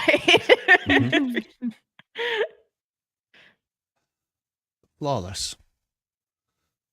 Has someone harmed you? Not on my birthday. Of course not. Precisely. Okay. Would think not. One person who hasn't said happy birthday to me is Pevom. Have you seen him? I haven't seen him anywhere. Your mother's squire is not in the city. What? Why? He requested leave to be with his mother. The Dune Riders have been absorbing the migrant Naraman population. And he has paid particular attention to ensuring that that goes peacefully. But it seemed he didn't want to be anywhere near the city today.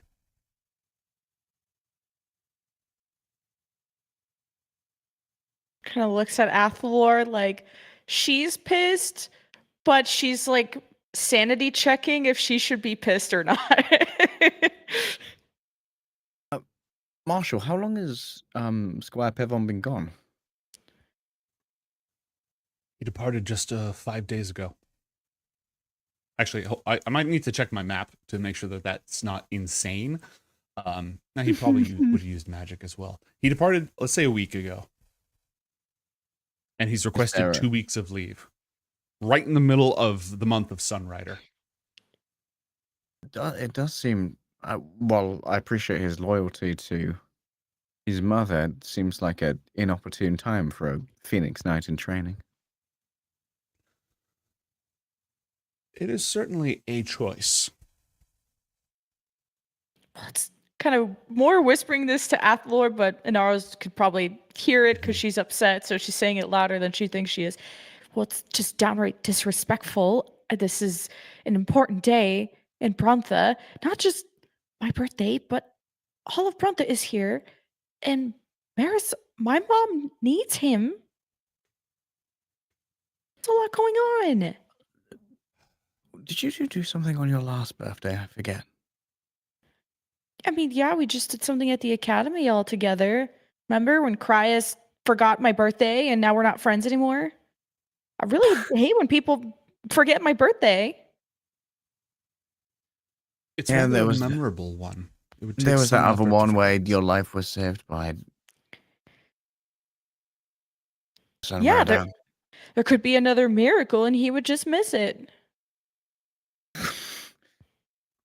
I think that would His be something loss. that would be lorded over him for quite a while. Well, I don't want to. Well, if my mom hasn't demanded him to be here, then fine. When She did, gave when her did your blessing. when did your mum invite you to Brontha?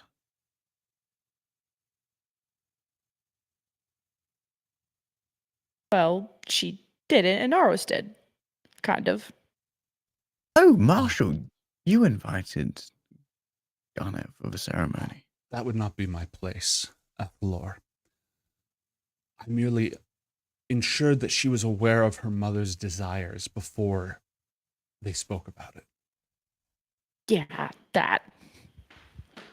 Okay. Forewarned I'm is just wondering forearmed. I was just wondering if Pevon would have also been forewarned about Garnet's visit. He shouldn't have Beyond to the be. scope of the leave. You think he's avoiding me? It's far from me to say, Garnet. I could not tell what I can, and I can further say that while I don't believe the general needs him, for she has accomplished a great deal on her own over her illustrious career, I do think that his duty would rather be here than there.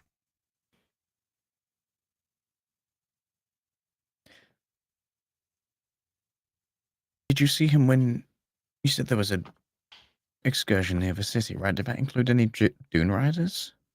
At Gildenverge, Garnet. Were there any Dune Riders there? That include Pevon? Probably not.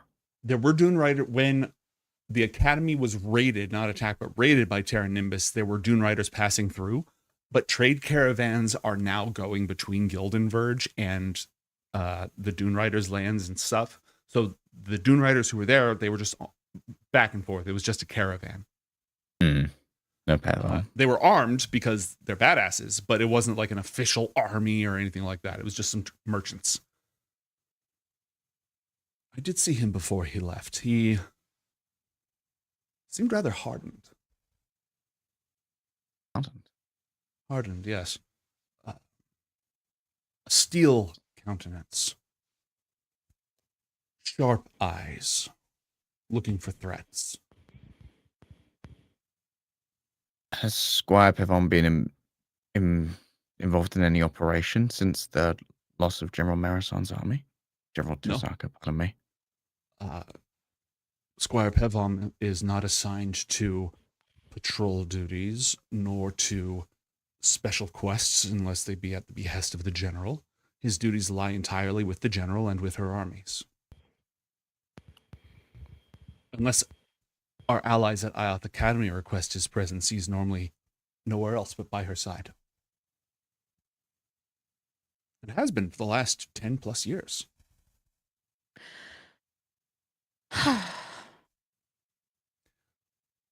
And she's gonna shuffle through her bag and pull out a sending scroll. Imagining we kind of agreed we've had like an unlimited supply of those, right? Yeah, it's fine. Okay. And is gonna message Pevom's mom.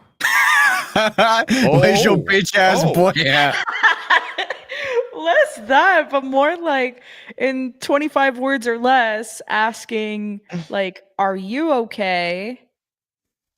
And why isn't Pevom in Brontha to handle, I don't know, the ceremonies, the affairs, or basically to do security for something like this? And if there were words to be fitting, that Marison basically needs his ass right now. It's his boss's daughter's birthday. Very much like it's less about her birthday and more like Marison's extremely upset right now and could maybe use little Squire Boy to comfort her. Hell yeah. Well, what are you guys fucking thinking of? Like, so, Tamina Odonaru responds, "Happy birthday. May it be blessed." You live. For now. You live for now. Oh, I need to check the timeline real quick. Hang on. The timeline? Her tongue gets cut out about 3 days from now. Oh, yeah. Coming up soon. Coming up soon. This will be the last message I ever send Tamina. No. If you're listening to this, I am dead. Happy and blessed birthday. All is not well.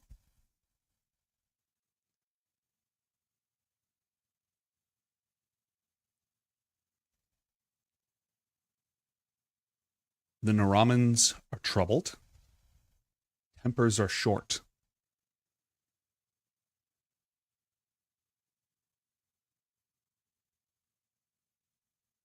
I'm sorry he's not there. He is preventing bloodshed.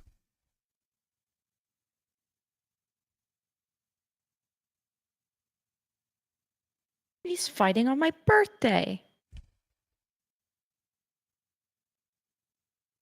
She okay? Got it? Well, all is not well. Mm-hmm. And basically repeats the sending back to him, but that is now party knowledge. The thing I said. Oh. Well, it sounds more like he's getting in between fights than starting them. Marshall, did the Doom Riders request any logisticians? Healers? They've made no requests of us whatsoever. Quickly checks the War of the Sun spreadsheet to make sure that's true.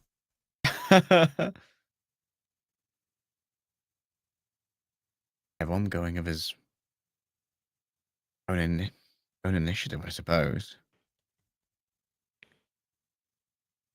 Perhaps he's more astute than I gave him credit for. He seemed wary in the days up to his departure. Like something was bothering him.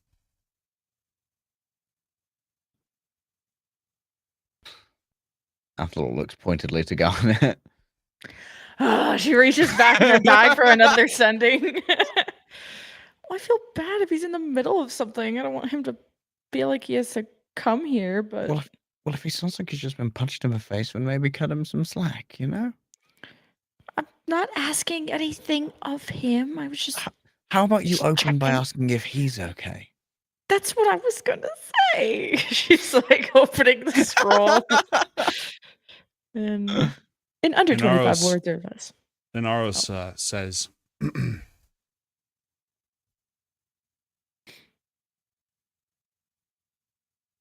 how exactly would he say this? Hang on. Hold on. Riz.exe is loading. But it's a Riz converter.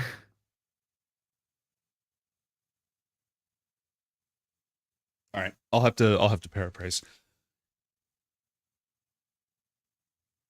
Even if I had fumbled an incredible betrothal, I wouldn't let that distract me from my duties.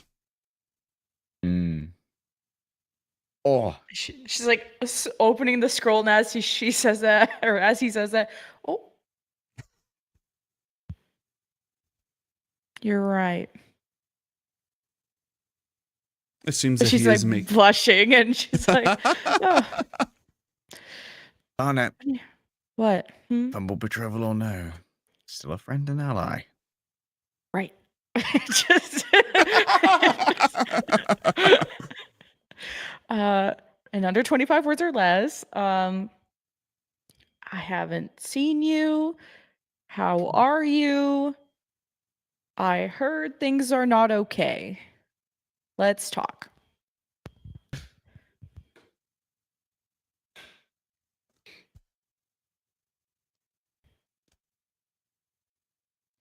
shadow lies over the land, and even on your birthday, our enemies move in the dark.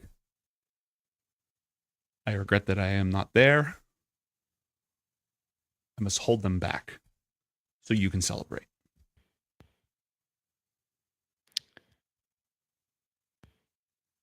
Did he say happy birthday? No.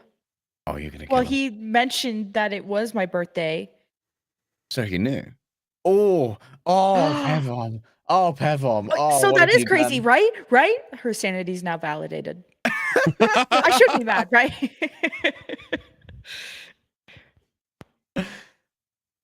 What's he doing? Can I He's okay. insight check? Is there a way for me to It's insight just check? text. It's just no. It's a mental. It's a mental message. Yeah, I'll let you do an insight check to read tone. I don't. I feel like I can insight check a text message with a full stop at the end. Oh, dude! Never refresh this browser again. You got to leave this open on your laptop through customs. Bro, I want TSA to be looking at your laptop and they're like, oh, okay, there's a lot of that to it. Yeah, you go right on through. I see why this got to be open. I read between all the tones. You know, what hex code is the tone? Holy shit. Technically, in the rules, it says that a natural 20 on a skill check isn't a critical roll. It's just whatever the number is. But I don't do that because I've always found that natural 20s are really exciting and they can. You're saying a 23 is not big? It's big for me.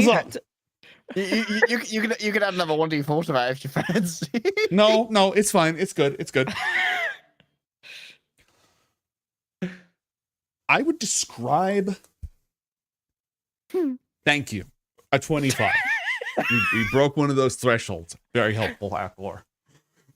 You're welcome. I would describe his tone as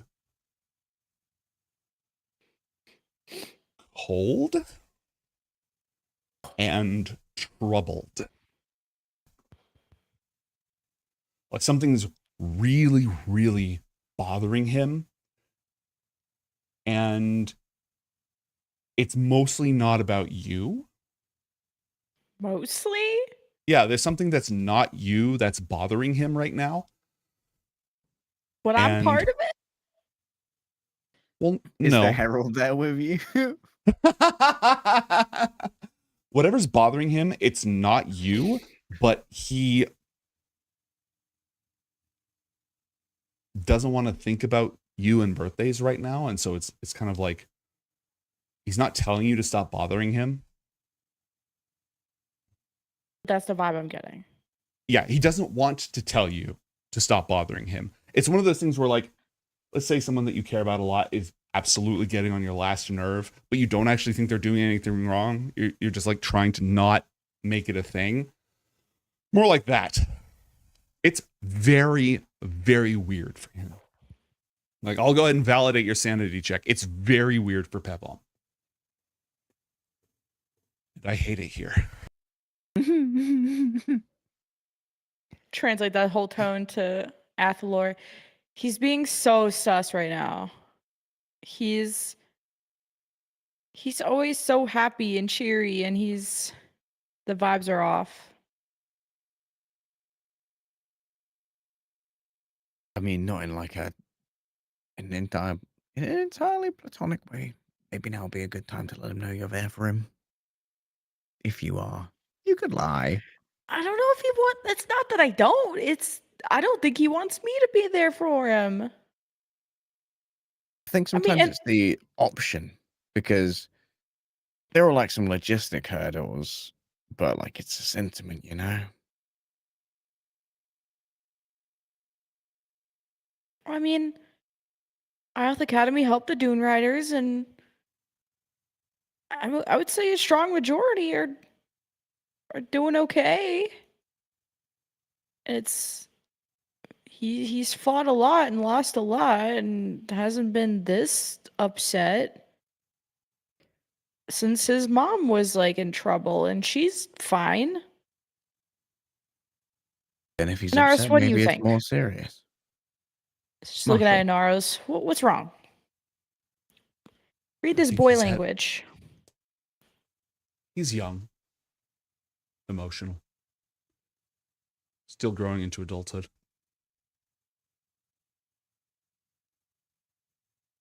His life has taken some unexpected turns. He has lost a great deal.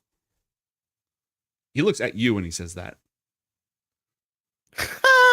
And it is his role as a Phoenix Knight to put his duty first. Perhaps it will pass.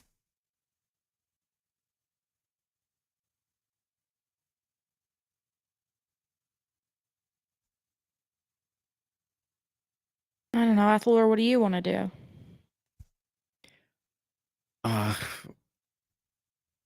Well, in the nicest way, perform's probably not going to be a me problem.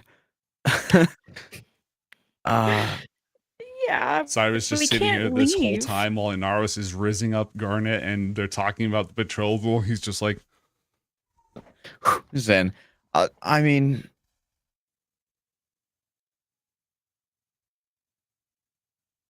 I told you the nice thing to do. I don't know if it's the thing you should do.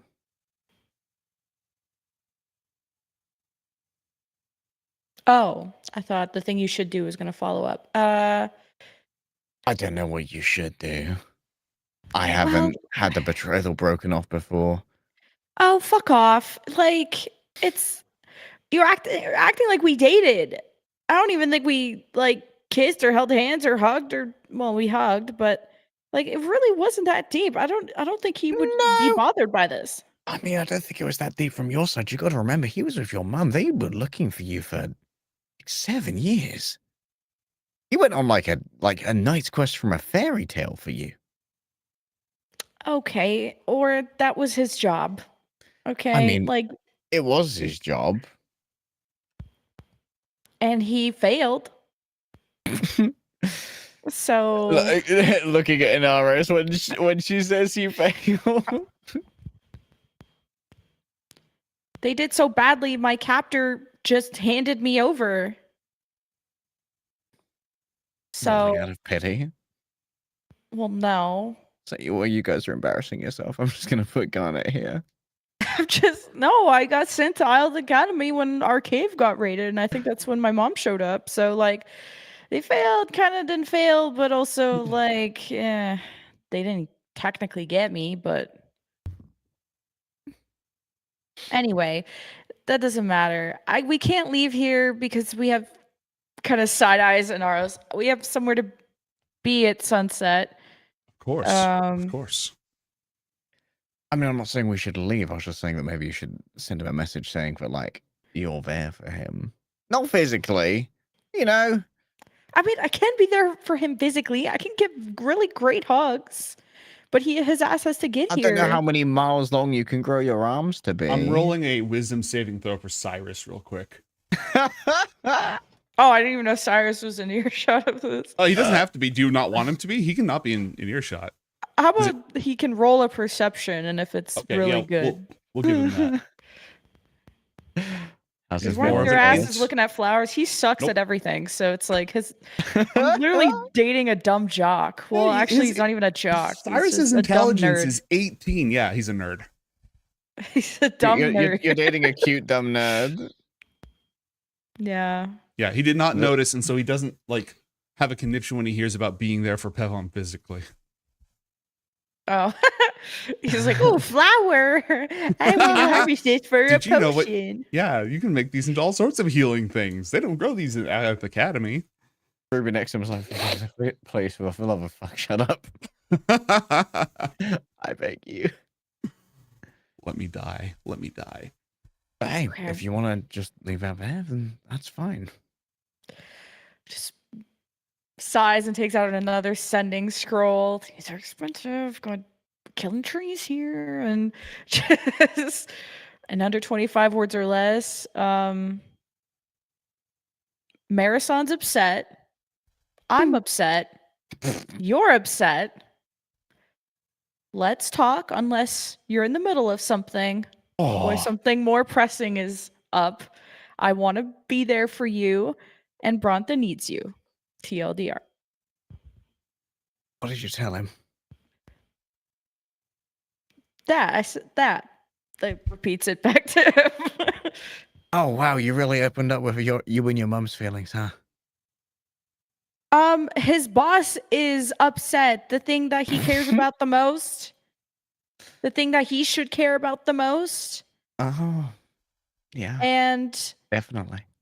that if her and I are upset, then like that should matter because something obviously went wrong here. And it's not about who I started with. Maybe it was alphabetical, okay? But it's the fact that like sending stones are expensive, or these scrolls are expensive, and we should just, meet up and talk about our feelings. Oh, yeah. What? Good. It's good. I'm sure it's gonna go over great. He's not a good communicator either, okay? Why do you think this betrothal didn't work out? Oh boy, that's a loaded question. And Aris is just there between them. Just Rizzy like Reinhardt portrait in the corner.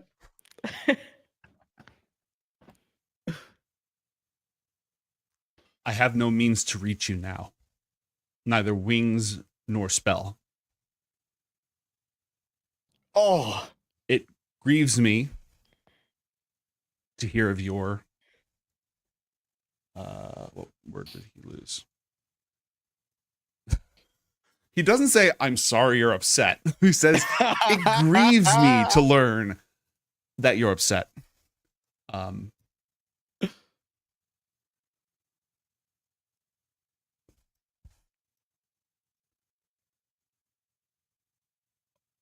Brontha's allies are about to kill each other. When I have set this right, I will return.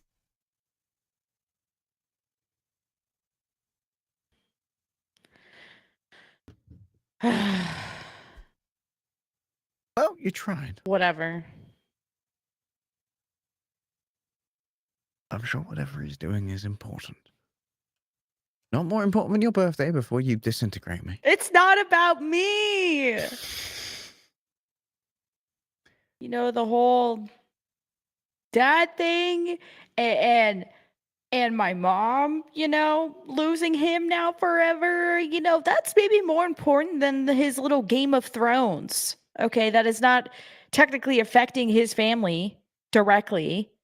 And like, I don't even know why, like, there's nothing important going on right now. Because we would hear about it if there was. But we're here. So can't be that important. Heard about it now. Not from like a general. From some What do you want to- upset squire who said, I'm sorry you're upset. Maybe not the most tactful approach. Yeah, you know what? I think I made the right choice. Staying here, definitely. It's not like we can do anything there anyway. Just, it's worth acknowledging No, that he's just what he's like doing is probably never gotten fairly me, important. and I've never gotten him. We just don't get each other. He's just always on his own, just doing his own way, and I try to open up to him, and that's hard for me to do. And I want him to open up, and he doesn't do that. So like, we've just not been compatible, and like, that's just the way it is. And I'm not going to help someone who doesn't want to be helped either. He didn't even ask me to come anyway. So Then it's fine. it's fine. And just like scrunches or sending scrolls down her back. It's just like a growing pile of discarded parchment. She's like ripping up like the used scrolls. It's fine. It's fine. I don't care. I don't care. I don't care that he's not here. Did he say happy birthday at the end? Nope. Oh. His mom did. His mom did. There's only 25 words in these things, and She she seems still found nice. 2 of them. Yeah, I hope so. I saved her life. We saved her life. But like, I would think that, yeah, we were part of that. So anyway, next problem or next thing. Fuck that guy. Well, not really, but Didn't have that on the docket for today, but we could squeeze it in. and just hands all this like ripped up scroll paper into Inaros's hand. I don't like polluting.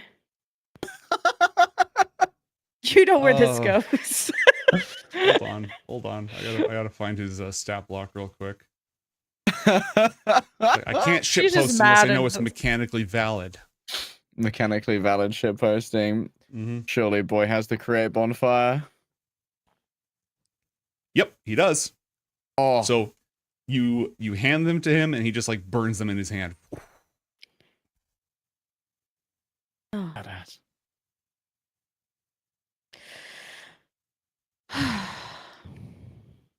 Garnet at the lore. Today should be a day of celebration and joy, and yours has now been marred.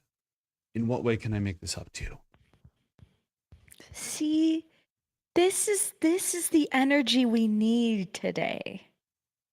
This is kind of like talking to Athel and gesturing in Inaris's direction. Like this is nice. I don't know. I'm quite upset. Maybe you should go for a ride on the Phoenix. Is like side eyeing Athelor like, don't put me in a weird position. Like we gotta stick together. Should you so We can't desire. split the party, Athelor. We can't split the party. He will offer to fit it in before his regularly scheduled thing. It's that thing somebody does where they're like, I have an obligation, but I'm totally willing to blow it off or to risk it if you want me to. That's okay.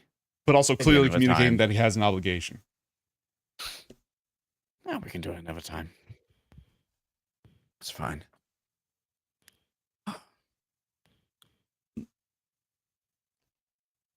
Neither of us are leaving anytime soon.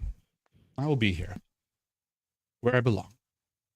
Hey, Gunnar, were you planning on staying overnight? I mean, we are going to be here till at least midnight. I mean, why not? It's not like we've got a Beds teacher here are here. probably better. Oh, I imagine. Yeah. You mean to tell me that the gathering of the greatest arcanists in the entire world. They haven't come up with a way to conjure the most comfortable bed.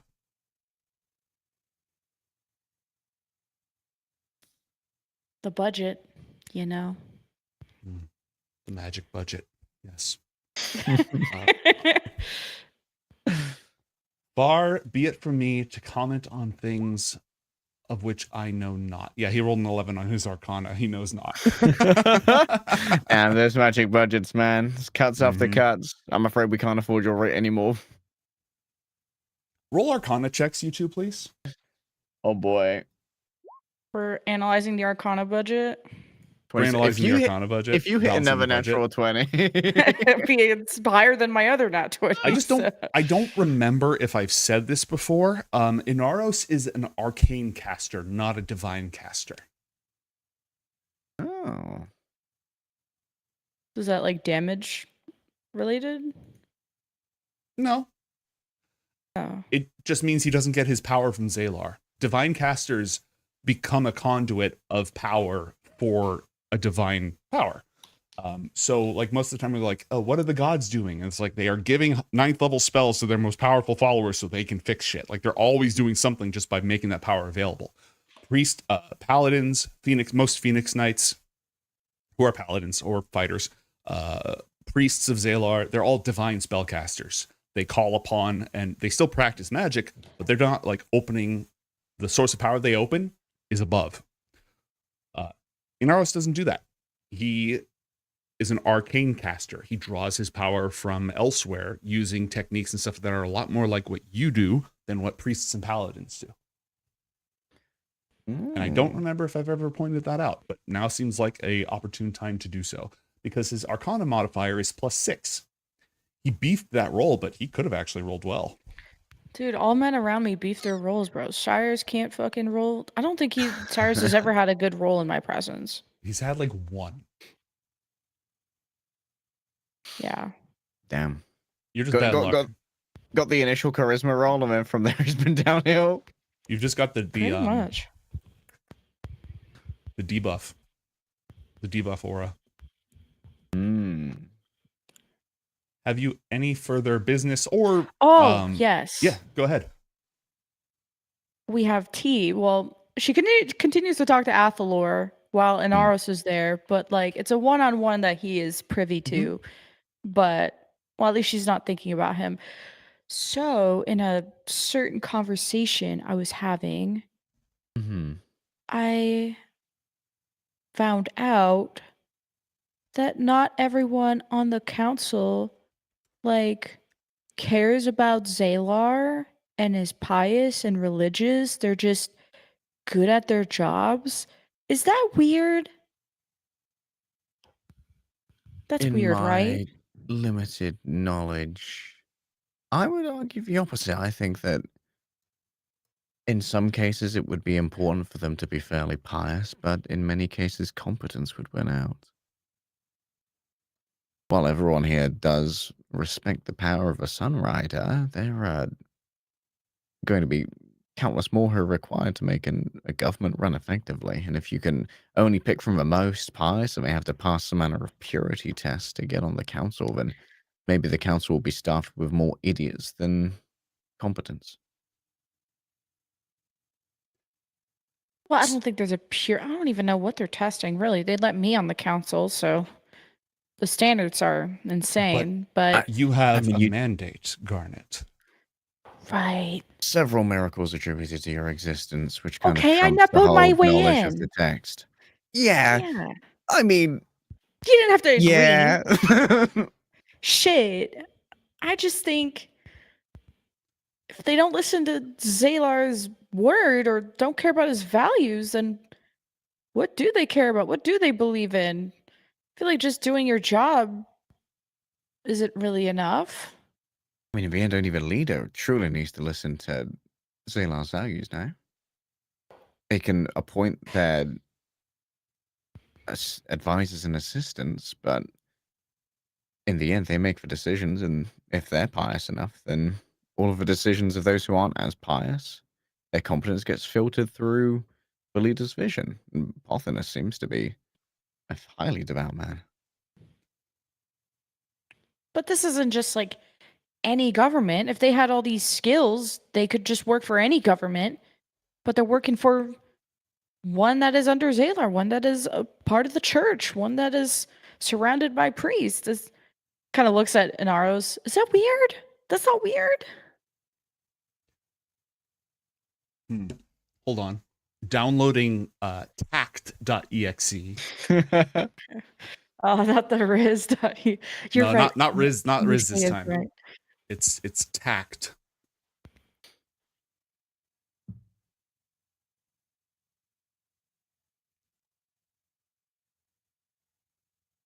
I think it never benefits Brontha to disregard those that the Sunrider sends to lead them.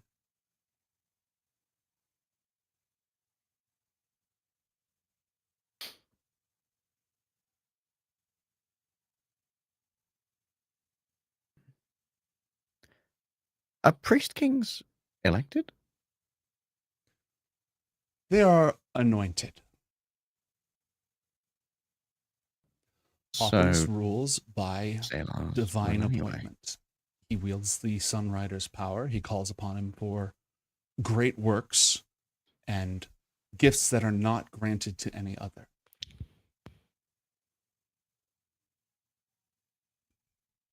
If they don't Regardless of what worship Zalar, what do they worship?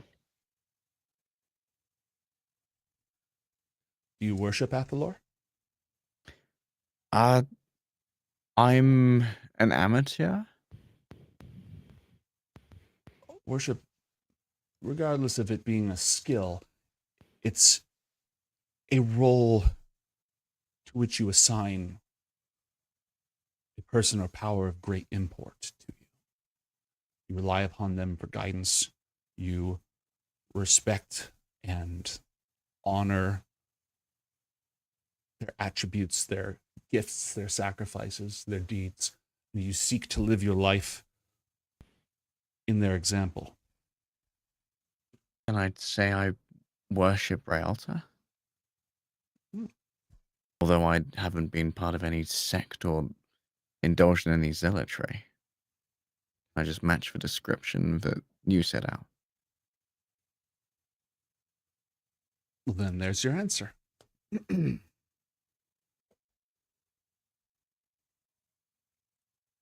If the Sunrider sends his chosen champions, useful people, then it is the discernment of those champions that is required to ensure that their benefits to Brontha and her people outweigh any deficits they may have.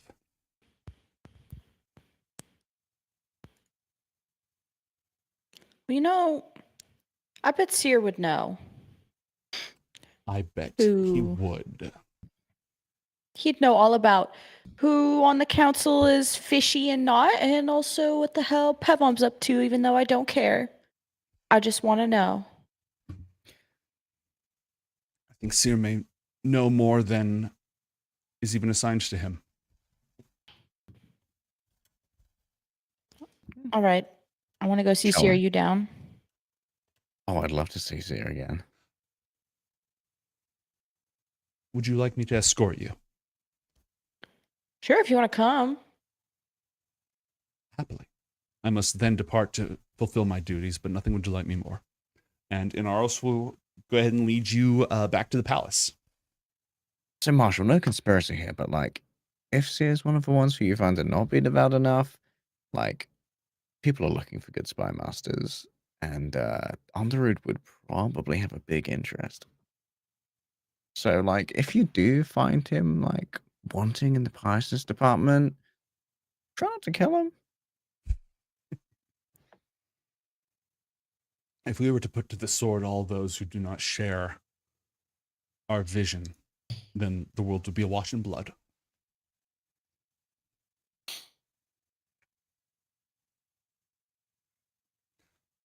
All right.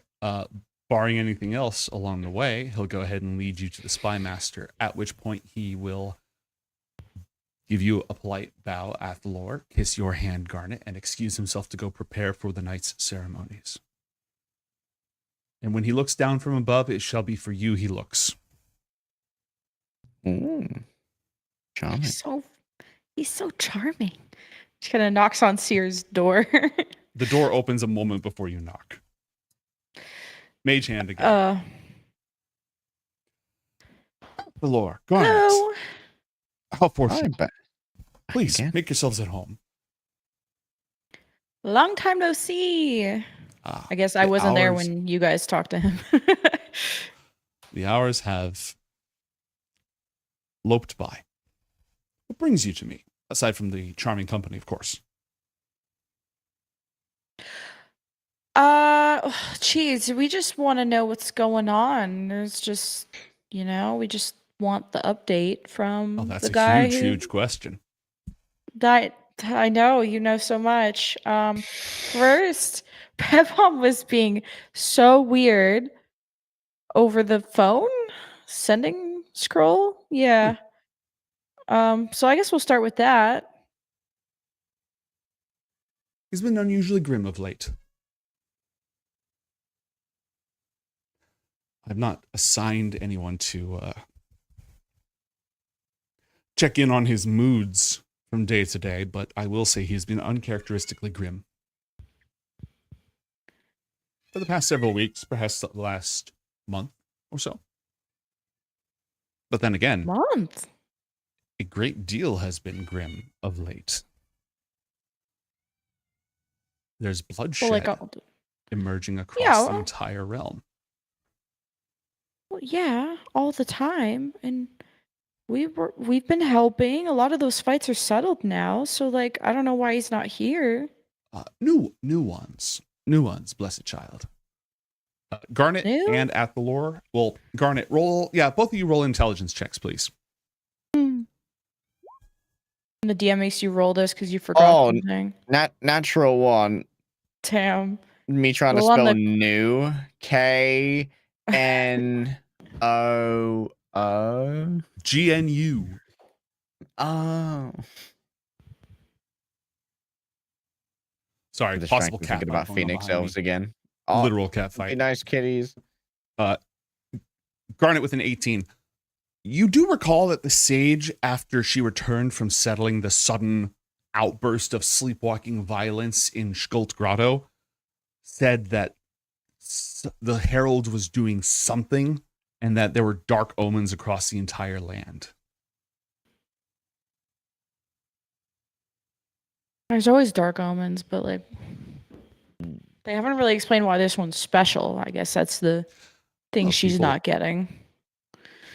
People are acting uncharacteristic all over. We're getting in reports from everywhere. Suddenly there's conflict between the Naramans and the Dune Riders when they were practically one people. The Spring Elves are dealing with violent uprising. The Spring Elves. There's been no kinslaying amongst them since the Autumn Wars. And that was Fae shenanigans anyways. Let me see if I can pull up the list, because I had a list of all the different events that have happened over the last month. All the things that are breaking. Well, I have the list of things that haven't happened yet, but are going to. In the next couple weeks. Goodbye, Pevom. It was nice knowing you. Bye-bye. Well, yeah, generally speaking, oh no, I found it. There was a violent outbreak amongst the Dreamers in Shkult Grotto. There was the Terra Nimbus attack, though that's not being blamed on the Dark Omen. That's being blamed on Vinder being an asshole. There is rioting in Canar, the Brass Dragon tribe, as well as, I think, an uprising of some kind, like an armed rebellion there. Yeah. There's an armed rebellion of extremists in Canar. There is... Nenri defeated the Gnolls, just barely. There's riots in the Iron Priest Kingdom of Menegistu, the ones who just fought Ioth and then came home. So there's just weird stuff. People being angry, people being set off by odd things. So things are a little hectic right now. Brontha's doing okay. Brontha's doing fine. They've been dealing with Everyone's this. on edge. Everyone's Yeah, exactly. And there's incidents popping up. It's not like, armies of Raveners or stuff. Most of those huge conflicts are quiet down now. Like you said, you helped solve several of them. But now there's lots and lots of small. Hey! No fighting. No fighting. Shakira, Someone intruded on Shakira. Untermialer's territory, and she was determined not to let him escape without paying his pound of flesh. I had to help him escape from her clutches. There will be blood. But yes, it's rather a strange time.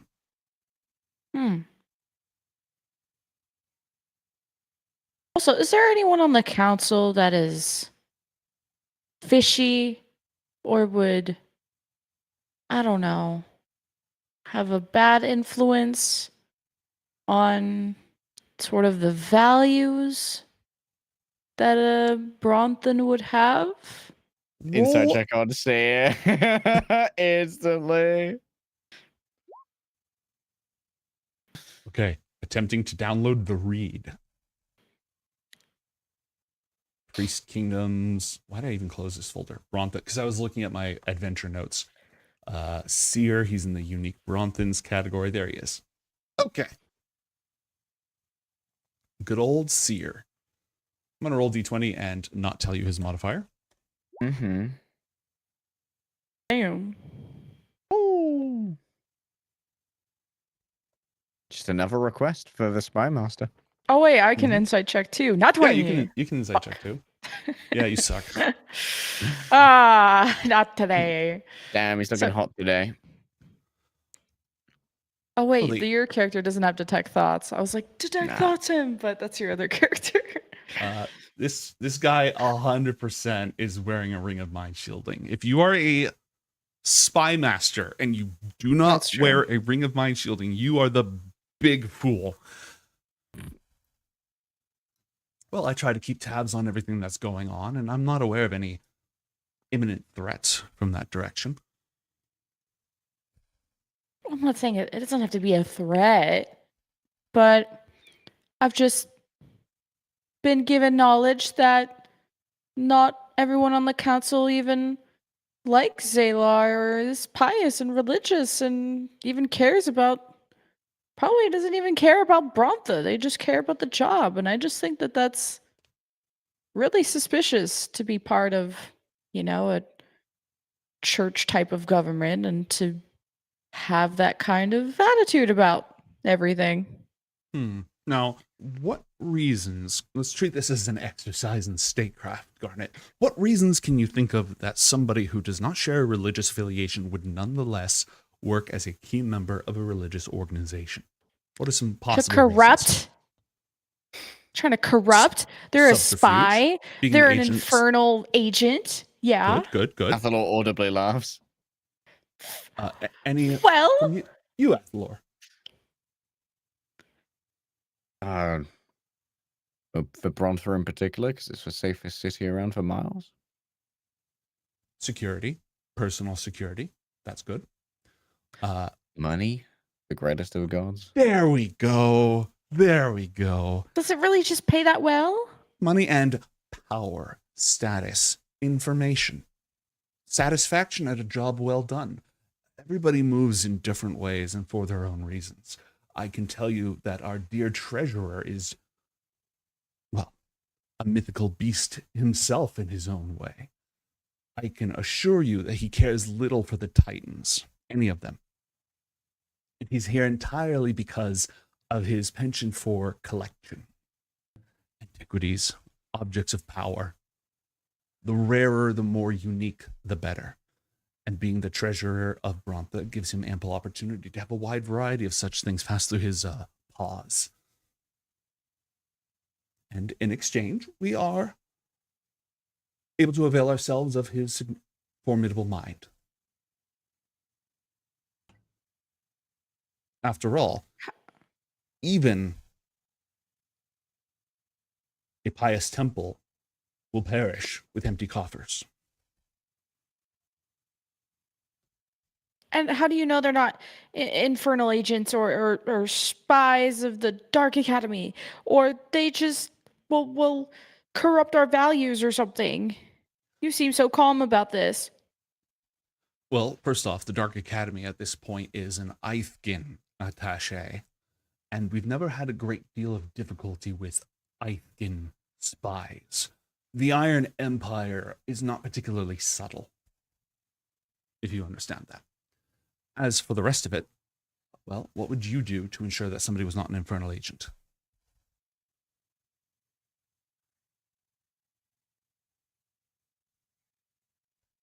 You seem so calm, like you just know everybody's cool. Like, do you really think everything's fine? Well, nobody knows anybody specifically, but the sheer number of powerful divine enchantments on the place where the council meets every day to conduct their business would make a fiend burst into flames just by walking inside. They swear oaths before truth sayers. They are frequently in contact with holy water, which I've been told burns infernals in their spawn. There's a wide variety of measures that are in place, and they have to sit under the watchful eye of our blessed priest King Pothinus, who acts with the very favor of the Sunrider, and of course his loyal spy master, who is up to date on most of all of their business. So if any of them happen to have any vices, I'd be well aware of them. And if any of them happen to have any destructive ambitions, I would probably be up to date on them. And do I look concerned? You don't look like anything ever. So. It's because I'm very good at my job. Oh, yeah? So what are we up to then?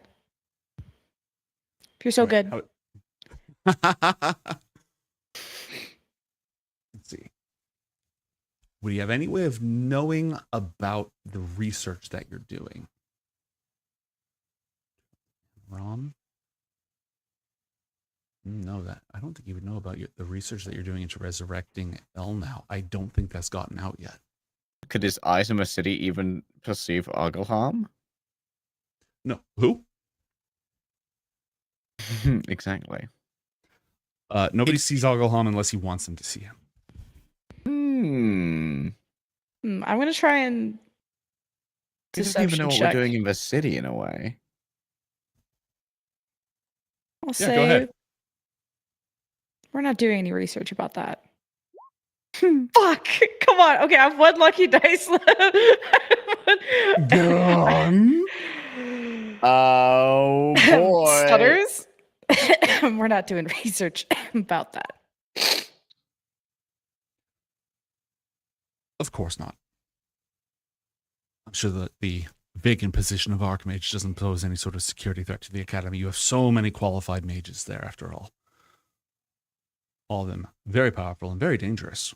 The work that they did in our most recent battle, astounding. Yeah. What else you got?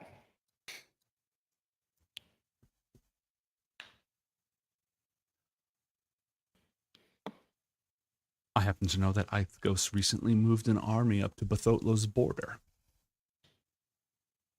I happen to know that they're only there to hold the line. And there's currently no plans to attack Bathotlo because there's ripe targets for the picking to the west. The remains of a Hillfolk? Henry. No. Mazru and Gluckmore, those two poor stranded priest kingdoms that have been recovering from the last devastating war.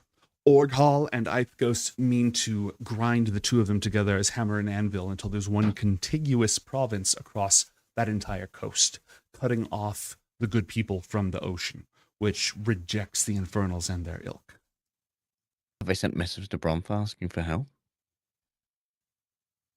They've not. We had to send them missives. We would be the ones to send them missives warning them of the danger. Though they're not fools. I'm sure they know it's coming. many of the things that concern me, while an educated and involved individual such as yourselves would no doubt find interesting, don't immediately concern your goings abouts. If you want to know everything that's happening in the world and have several hours, I'd be happy to sit here and educate you. You will miss the festivities, however.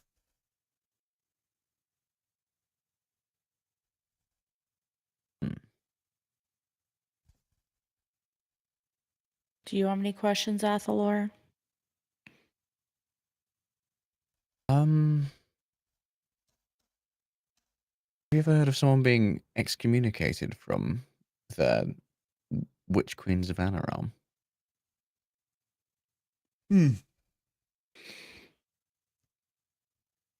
so very far away. I would ask your own minds on Darude. Perhaps some of your friends. They're more in the neighborhood.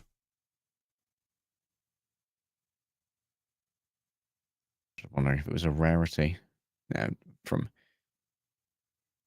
theocratic bureaucrat to theocratic bureaucrat.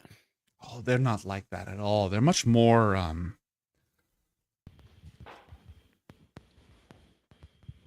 One thing I will say, although it makes my job very difficult, is that the Bronthans, they very much like to live out in the open, the light of truth and all that. The Witch Queens of Anaram, quite the opposite. They so very much love their theatrics and their air of mystery. And that just keeps all the common folk wrapped around their thumbs. They don't have nearly the kind of paperwork that I have to deal with. Trust me. I think I'm about done asking. For now. Oh, I'm sure there's always more, Master Seer. I'm just going to go back and check real quick, because I know you asked for something last time, but I think that was chronologically today. And if that's the case, I would not have made any progress on it. I think prior to that, the request was for the boulets. For the underground excursion. You asked for an information birthday present for Garnet. That's very much not ready yet. Yeah. Information birth. Do I know this is a thing? I don't think so. No, he It's just a said hello surprise. again to Athalor when he came in, like they've been here previously.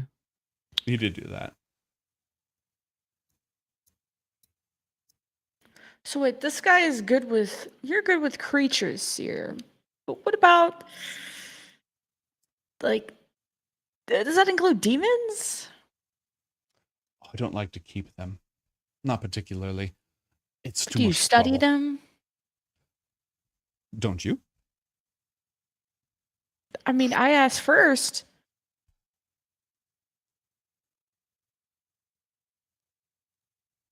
I find it very useful to be well informed about anything that could or wants to kill me. Okay, so don't imagine there's been demons around, so not that much. No, not particularly. No.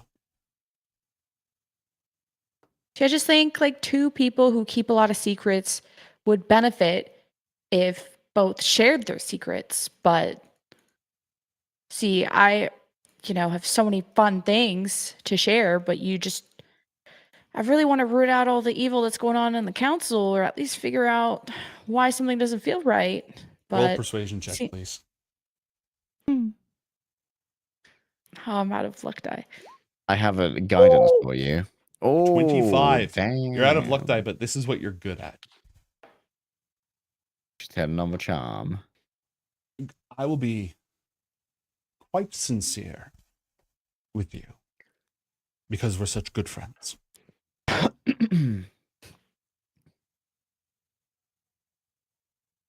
I don't think that we have anything to fear from anyone on the council.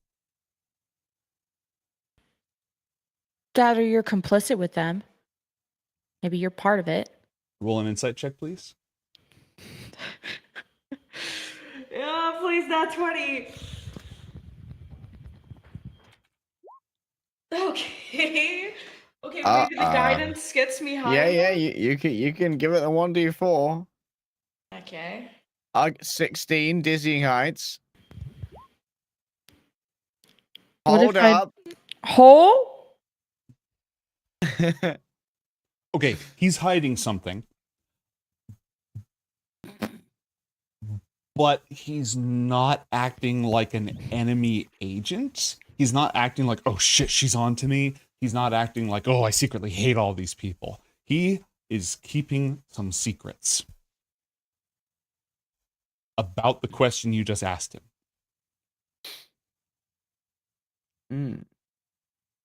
But Okay. he's not Can like I do an inside tense check? or knives up. Yeah, go ahead. Go for the nat 20. Go for the nat 20. Dirty Yeah, regular 20. it's dirty slutty 20. I'm most looking for like whether he's hiding because of fear or tact. Tact. Hmm. You asked him unless he's involved with something. Oh, he's involved with something. But it's not something that he's like worried about getting burned at the stake for. If that makes sense. It's not something he's worried about being smoked over. Hmm.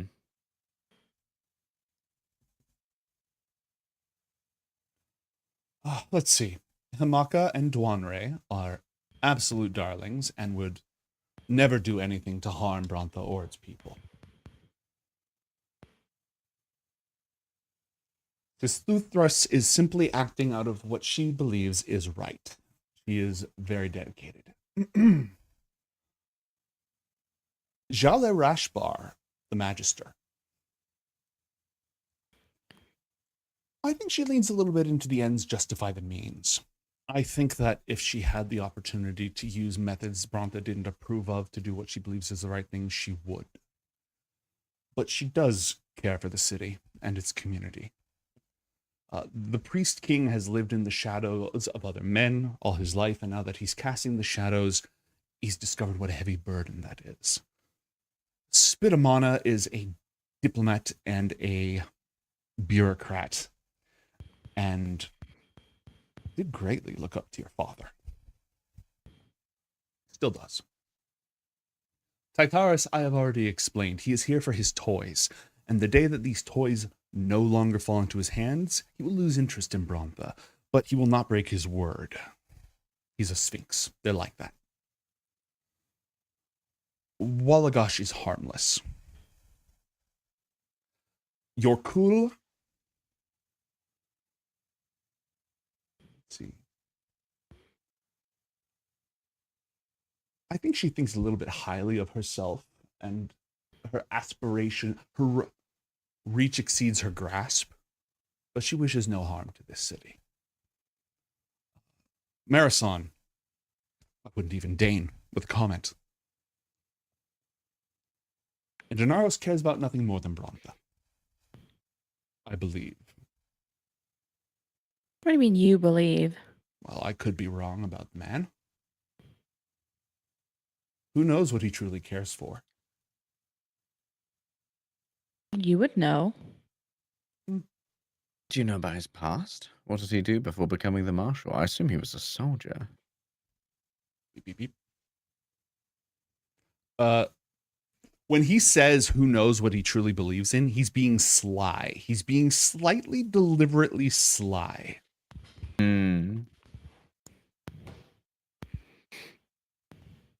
Inaros was pulled from almost nothing, found by the mark that he bore, which neither of his parents bore, and immediately fast-tracked into service in the palace.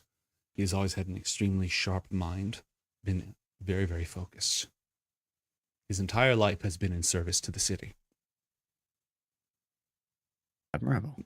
Really, from the day he was born.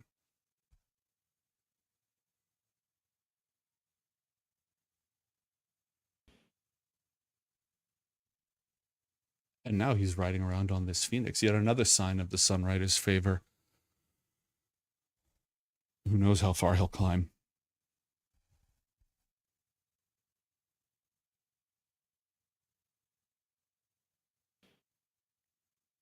Can I do a quick history check on the anointing of priest kings? Is it generally a 4-life title? Natural Oh. 20. Oh, shit. Yes, it is generally for life. I'm pulling up the article right now. I believe it's like the papacy where like people can step down, but it's usually for life. Mhm. You're making me dig into the world anvil though, so give me a moment. Oh, yeah. I'm like, get Googling DM. I've got a nat 20 to satisfy. Give me the lore.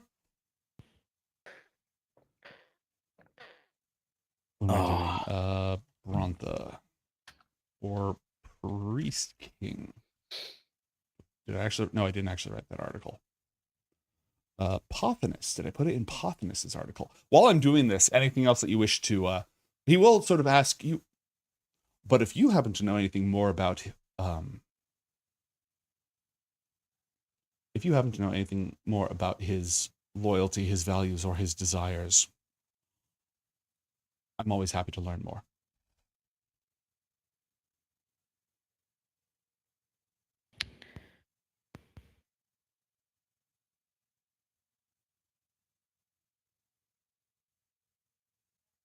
Yeah, they literally do a conclave, by the way, for the Priest King. They go full conclave on it. Go ahead, Garnet. Does he have any like one of those creature cages that are around? There's a small one. It's empty. How It's small? Like for small creatures? Yeah, for like a small sized creature. So a dog. Does he have any normal size ones? Not in his office. Around, absolutely. But like he doesn't keep them in his office. He actually keeps his menagerie slightly more off site, partially as a security measure in the unlikely event of a breakout.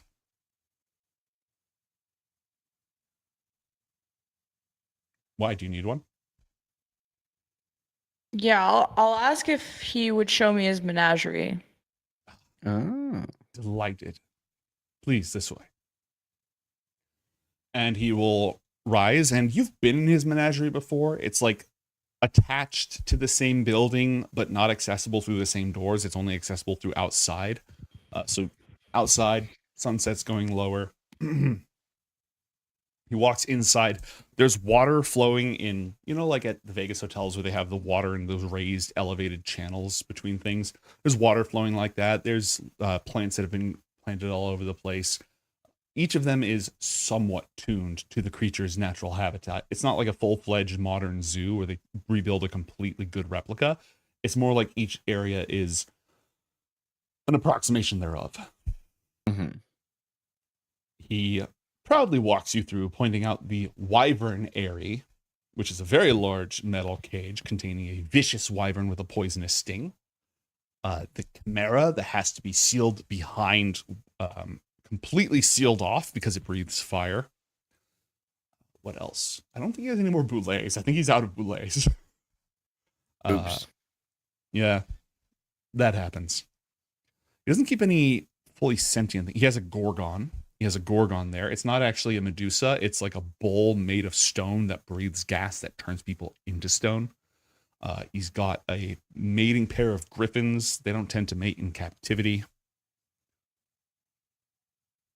He has some fire snakes he's quite proud of. A couple of other small, a thakwa, which is this rock, this elemental. It's a worm made of rock that can superheat its head in order to melt through and burrow through things. Very difficult to hold down, as one might imagine.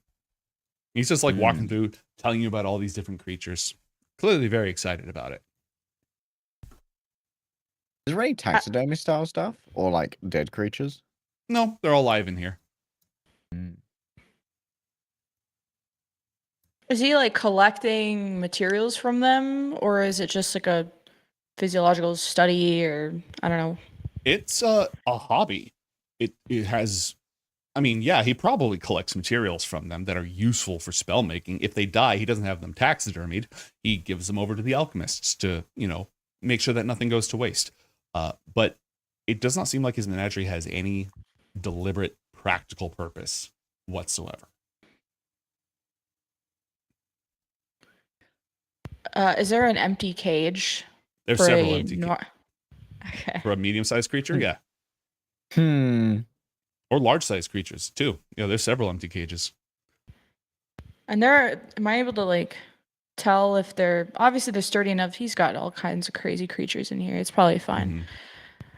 She'll stop at one of the empty cages and kind of turns her head to him and, well, you've given me some secrets and now we can keep a secret amongst each other, and I think this could help you and be interesting to you.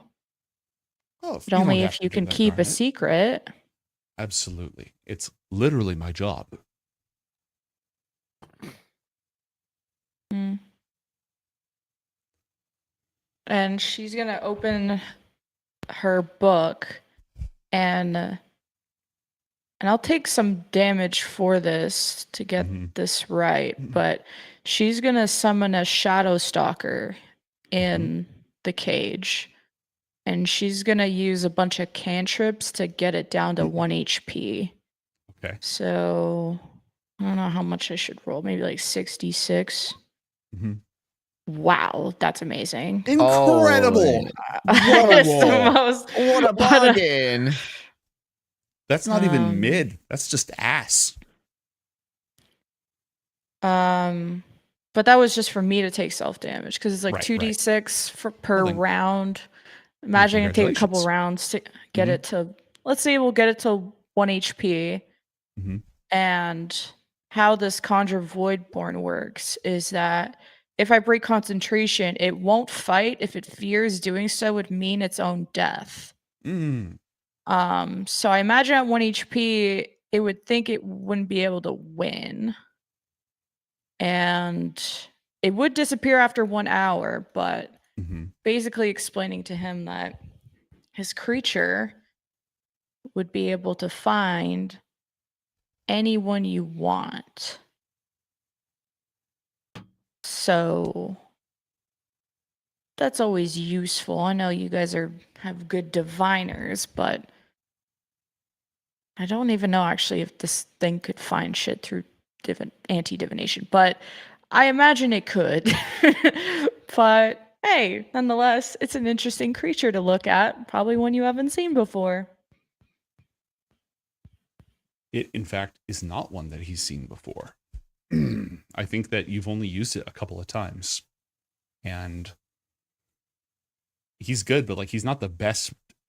Brontha doesn't have the best spy network in the realm. That'd be Bathotlo, almost certainly. Or some of the other realms. So he hasn't seen it. And you're right, this would be quite useful. You are a good friend, Garnet.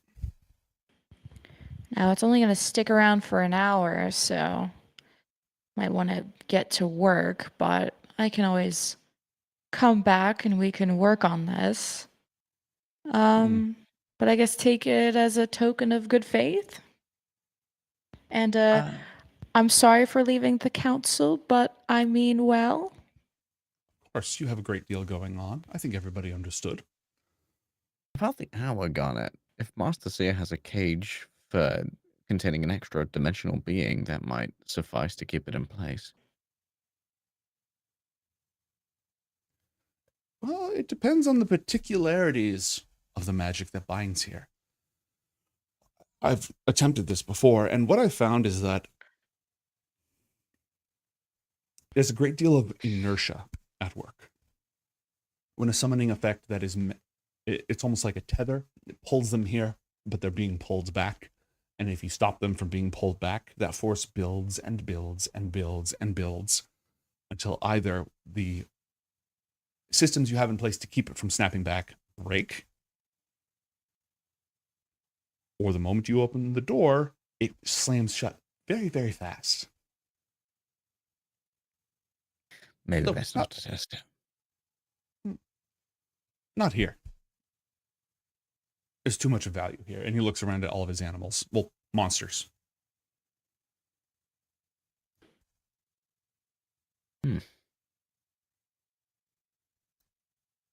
Well, I just wouldn't want anyone else to know where this creature came from. So just keep your research to yourself as you normally do, I would hope. What creature, blessed child? Great. Yeah. You wouldn't lie to me on my birthday? That would be so anti-Brontha. So And just downright rude. treason. Right. And there's actually a lot more creatures than just this one. Well, this is Lot going to be more a great bigger deal ones. of fun then. So I just think this, instead of me just asking, we can just trade and not have to do this dance anymore. And yeah, when I feel like you help me, I'll help you. That sounds very refreshing. Great. So just keep an eye on Anaris for me, okay? Of course. Okay. Well, it's probably almost sunset, so we'll go hang out with our gang. Have fun for the next hour. Enjoy the festivities and a very happy birthday. And waits if Athalor has any more questions for him, but I thought just had like an aside, I'm wondering, like, did you get to see the remains of the Faceless after the one that was sent after Anaris was slain?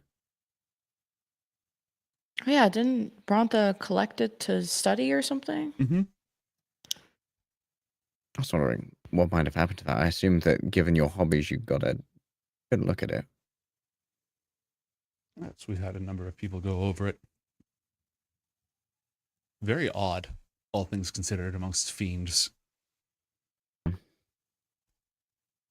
A twisted code of honor. But nothing we can't kill.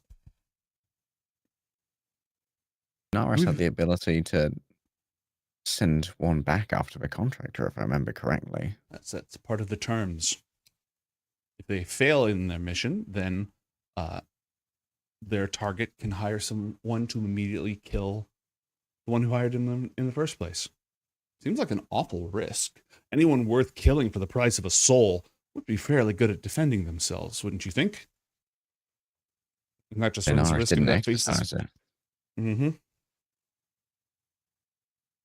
Well, food for thought. I mustn't Certainly keep is. you.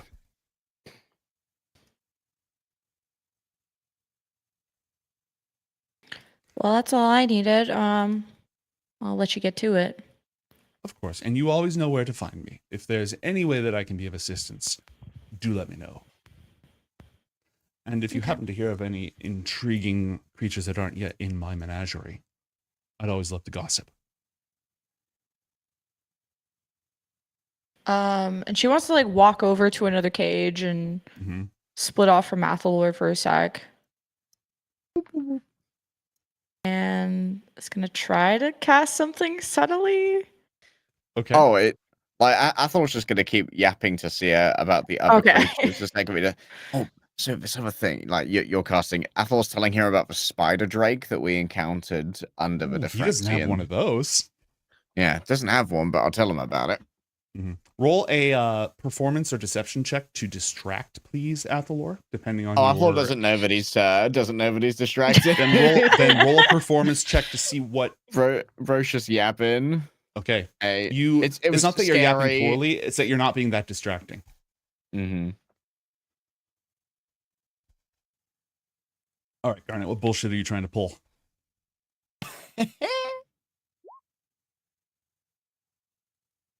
Arcane Eye? Eye. Okay, you can move that thing around, which means you could go all the way around the corner and cast it.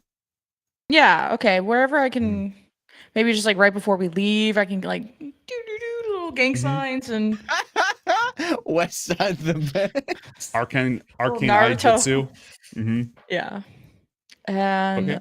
I wanna, cause it has the 1 hour concentration, so I kind of want to watch him do the research and see what he asks or does with the Shadow Stalker, and as we head out. Oh, that's good, because if he went back to his office, that's sanctumed, and so the Arcane Eye would just wink out of existence. How do you spend the next hour? Let me look at this creature's stat block, and then we'll go ahead and close out, and hopefully have Crow in for next time. You must be a crazy liberator by now. What? Because the Arcane Eye is only visual stuff, right? Mm-hmm. So it can't hear. You can roll to read lips. Yeah. Yeah, Garnet does that all the time. She's real good at it now. I do have good perception. Yeah. Okay, Seer, what are you gonna do with this thing? It does a Shakespearean monologue.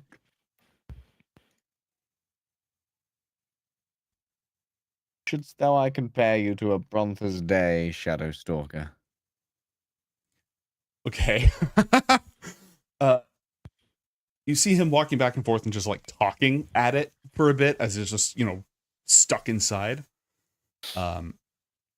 He reaches into his pocket and pulls out a small vial of something, shakes it, pops it open, puts a couple of drops on his tongue, and then throws it in at the thing. Roll Was the alchemy vial? tests. Alchemy tools checks, please. I don't have alchemy. Can Then I get roll like wrecked. Arcana? Can you describe the substance inside to me? Are you close enough? Because I've got alchemist supplies. Yeah, I can try should describing say So it. roll with disadvantage because you're second hand, but you can roll because you Yeah. have le proficiency. Wait. I don't know where the thing's coming up to roll this. Oh, there it is. It's something if I can. Behind Intelligence. 5 proxies. Mm-hmm. Yeah, intelligence, and there's 2. Take the lowest one. I don't think we're gonna get lower than that. It's certainly a liquid. It is, yes. It is a liquid or a plasma. You're not sure. It's one of the two. True. But like I'll just disadvantage Arcana. Yeah, go for it. I was 17 is still. It appears to be in a vial. It's not magical. It's not magical. That was poison. That was He threw- wyvern venom poison, which is extremely poisonous.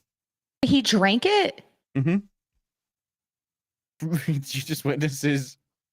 He just kill himself. Like, No. wait, he he's threw an doing empty fine. vial at the guy. Why? Yeah. Apparently because he was showing don't his know. strength. He Alpha. drinks some of the poison, then he throws it at the Shadow Stalker and watches.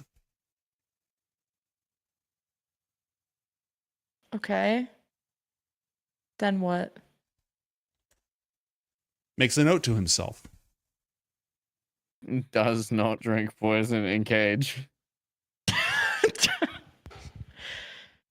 But when he talked to it, was I able to tell what he was saying? Roll a perception check for me, please. We'll call it that. I think it's supposed to be an intelligence check, but we'll call it that for now. Let's Okay. read some lips, 23. baby. He was welcoming it, admiring what a dangerous thing it looks like, asking it where it comes from, if it's used to this heat. He was just like chatting it up. It doesn't respond at all. Small talk. Yeah, small Yapping talk. at it. And right before he said, for most people, this doesn't go down very well. And he took a little swig. But I get the feeling that you'll mind it as much as I do. And then he threw the poison at it. Just as I thought.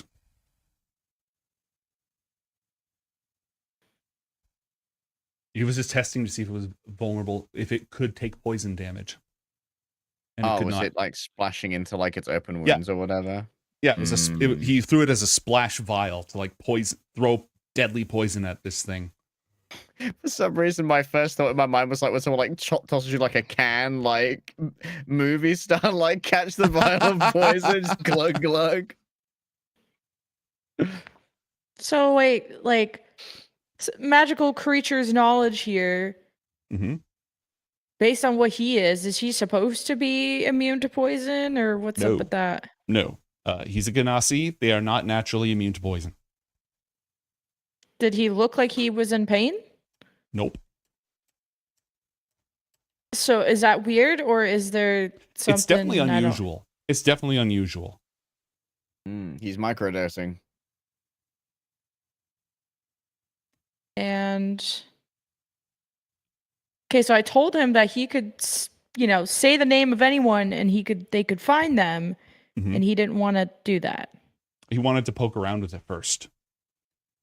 Oh, Because is he getting to the name part or no? Oh, he Or can't really is he think- just he's got a kink for poisons?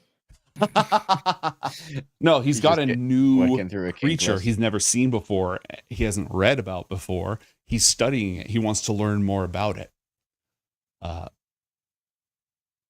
it be reasoned with? Does it have emotions? Is it vulnerable to this? The thing is, like, if you're looking for a smoking gun of, oh, he sent a, you know War of the Roses, the radio show? Have you seen that? Oh, Another historical event. We got the rose. Oh, yeah. Where he's like, oh, Yeah. you can give free roses to anyone. Who do you pick? Yeah, that one. Yeah, I'm trying Yeah. to War of the Roses him. Yeah, that's what you're trying to do. So, Legs, the way it works, it's on a lot of local US channels, is somebody calls into this radio show and they're like, hey, I think that my SO is cheating on me. I'm not sure. And they're like, all right, well, we're going to give him a test. And then they call up the other person and they say, hey, you just won a bouquet of flowers. Who do you want to send it to? And their SO is on the line listening. So if they send it to somebody else, then they are immediately like, who the fuck is that? Who is that? But if they send them to the SO, then the guy on the radio like says, basically stirs up shit by saying they're on the line right now. They wanted to see what you would do. And so they stir up drama one way or the other. So she just gave him this bouquet of roses and wanted to see if he was going to send it to Pothinus or something like that. And unfortunately for the rule of drama, there's no one in the area that he wants to kill right now. But it could be anywhere. Anywhere at all. It has an hour to get there. True. that is a key. Yeah, he's like running But through his also, head. it could have just revealed the location. It doesn't have to necessarily go there. It could just tell him the location of the person he wants to find. Doesn't have to go anywhere. So that's Okay. always the option. Which Oh, yeah. you know what? Drama. We got some drama back. We got some drama. We got a little bit of drama to end the episode on. Okay. You see him mouthing and roll in intelligence, please. Oh, fuck. No Guidance. whammies. Wah. Slutty He 20. said, Igor. Not as in. The war. Yeah, the leader of the army of the Sinister Horde. That's and fair. it takes off. That's fair. That's good.